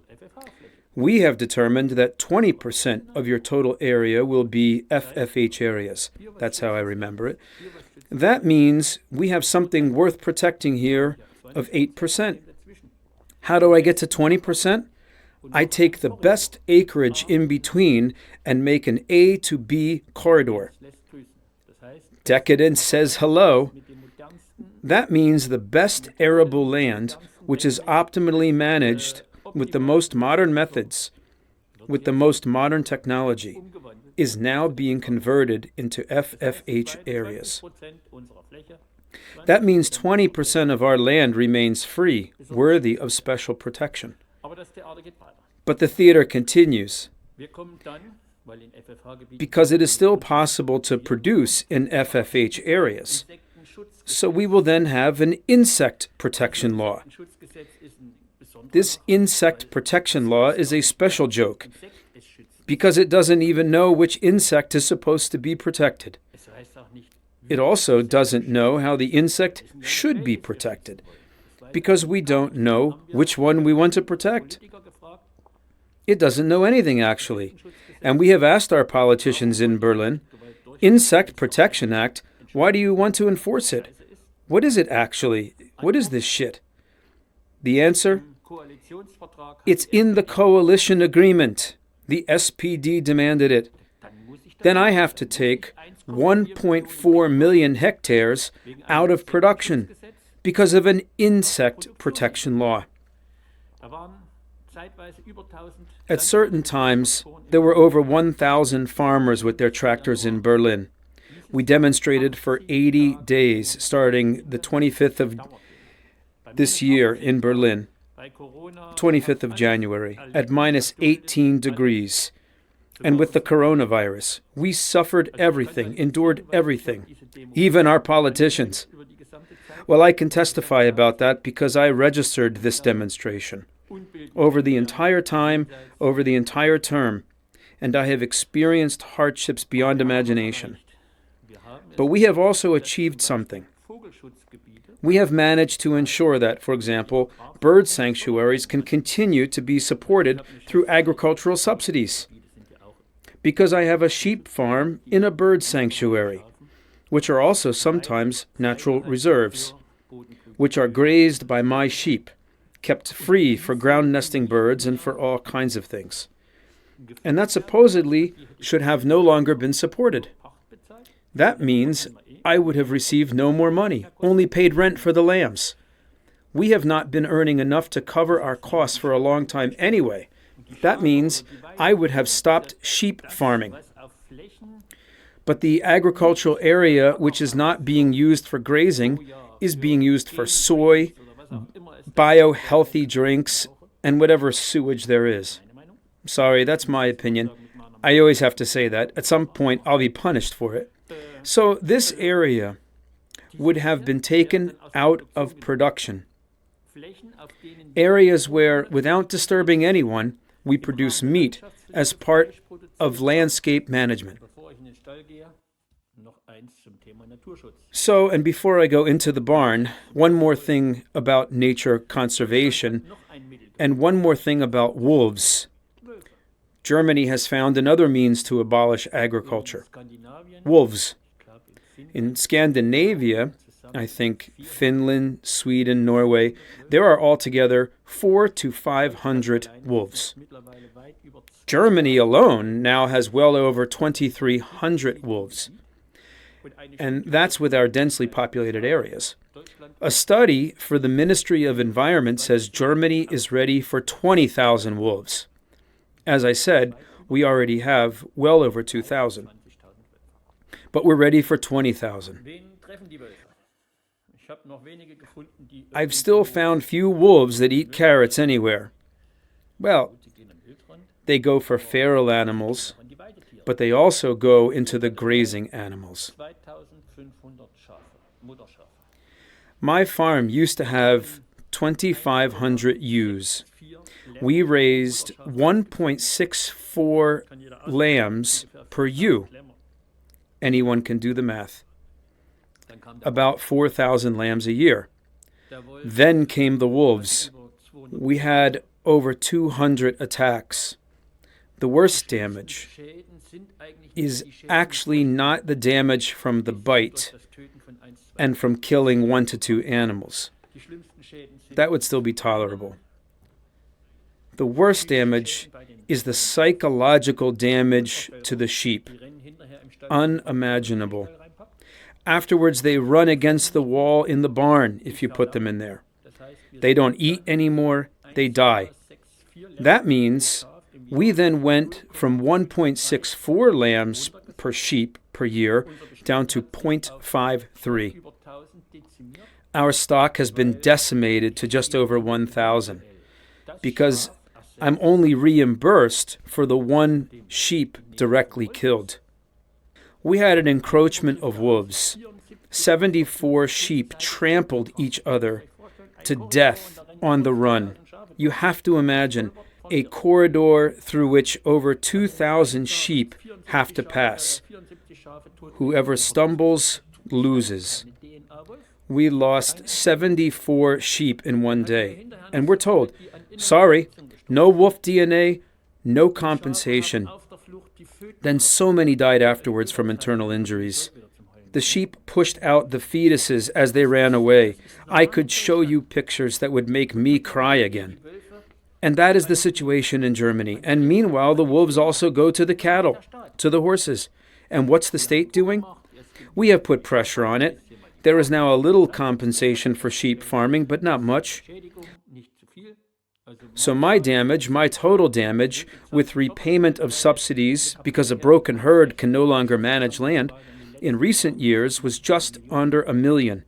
If I extrapolate everything, the loss of animal and subsidy repayment, loss of leased land and so forth, then I come to €1 million damaged by the wolves. We were actually screwed by the wolves. Excuse me, but I can't find any other words to describe it.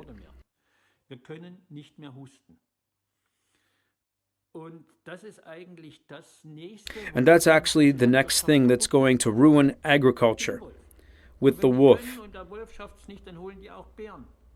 And if the wolf doesn't do it, then they also have bears. That's how far we've gotten in the meantime. But as if that is not bad enough, imagine, they just said the federal states, for example, where I am in Thuringia, the entire state of Thuringia was just declared a wolf protection area. That means if tomorrow the wolf goes into a herd of cattle and they run from panic on the road and a school bus crashes and the children die, no one will say that was a wolf and that's how nature is and that's a higher force and then it's actually not so bad. No, the public prosecutor comes. And what does the prosecutor do? The prosecutor says the following: you have a herd in wolf territory. The herd is not protected. They are to blame. And on top of the guilt that this animal owner is already feeling anyway, if he doesn't go to the barn in despair and hang himself from the highest beam, he is also sued and he loses his business liability. And. Under the smoke screen of protecting nature, no one gives a shit anymore. This is happening in Germany. I'm sorry, but nature conservation is the biggest whore that is driven through the village. Under this guise, everything that is still somewhat normal here, that maintains the landscape, that operates clean pasture management, operates clean agriculture, is destroyed. It's destroying family farms. It's destroying everything. It's actually just causing more hunger. And every year, 70 million more are added. I can't think of anything else. I wanted to bring this addendum, but now I really have to go back to the barn. Thank you, Mr. Schmidt, for this really nightmare what you described. And I think, I'm sure people, you opened the eyes of many people who didn't believe yet that this is an evil policy which aims at destroying not only food production, but population. So we have now, I believe, Robert Baker. Bob is the Schiller Institute Agricultural Advisor, and he is at the Kansas Cattlemen's Convention, if I'm not wrong, and we have a live report. David, can you confirm?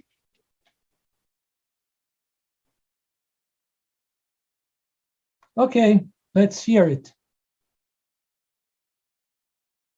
Hello, I'm Bob Baker. I'm in Kansas. I'm at the Kansas State Convention of the Kansas Cattlemen.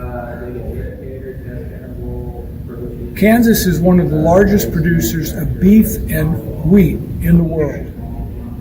And we are joining together with food producers around the world to stop hunger. We have passed a resolution to restore the Glass-Steagall Act for bank re-regulation, and I would like you to hear greetings from the President and Vice President of the Kansas Cattlemen's Association to your conference. Bob Baker, I'm with the Schiller Institute, and we're here at the Kansas State Cattle Convention, and I'm with the President, Riley. Yeah, I'm Riley Robbins. I'm the current president of the Kansas Cattlemen's Association, fighting for the independent cattle producers. I appreciate what you guys are doing and wish you guys a good conference. I'm John Nye with the Kansas Cattlemen's Association from Dodge City, Kansas, and I wish greetings to the Schiller Institute, and I hope you have a great conference.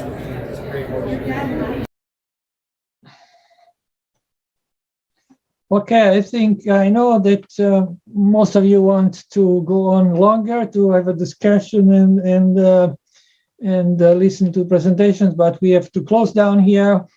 We are in the middle of the night in Europe, and I think we can announce the continuation of the conference tomorrow. We have the third panel, which starts at 10 a.m. East Coast time. This is 4 p.m. Central European time, and as I announced before, this will deal with there are no limits to growth in the universe, and we will have a long list of experts and scientists. We will have this will be moderated by Jason Ross. He will be moderated, by Megan Dobrot, who is the president of the Schiller Institute. And we have Jason Ross, who is our science liaison. Then we have Dr. Augustinus Berghout from the Netherlands, who is the initiator of CleanTel, which is an international group of scientists. Then we have Professor Sergei Pulinets from Russia. We have Professor Carlotto Weiss from Germany. We have Maram Kairé, an astronomer from Senegal. We have Dr. Kelvin Clem from South Africa. State Senator Mike Thompson, who is a meteorologist from the US, and Caleb Mopin, who is the founder of the Center for Political Innovation. Most of you know him from his news reports in Washington for RT. And then concluding, we will have Professor Franco Battaglia from Italy, who is the initiator of the petition of 1,000 scientists, there is no climate emergency. So I hope you will stay with us tomorrow. And with this, I say thank you for listening and watching, and good night and good evening to everybody.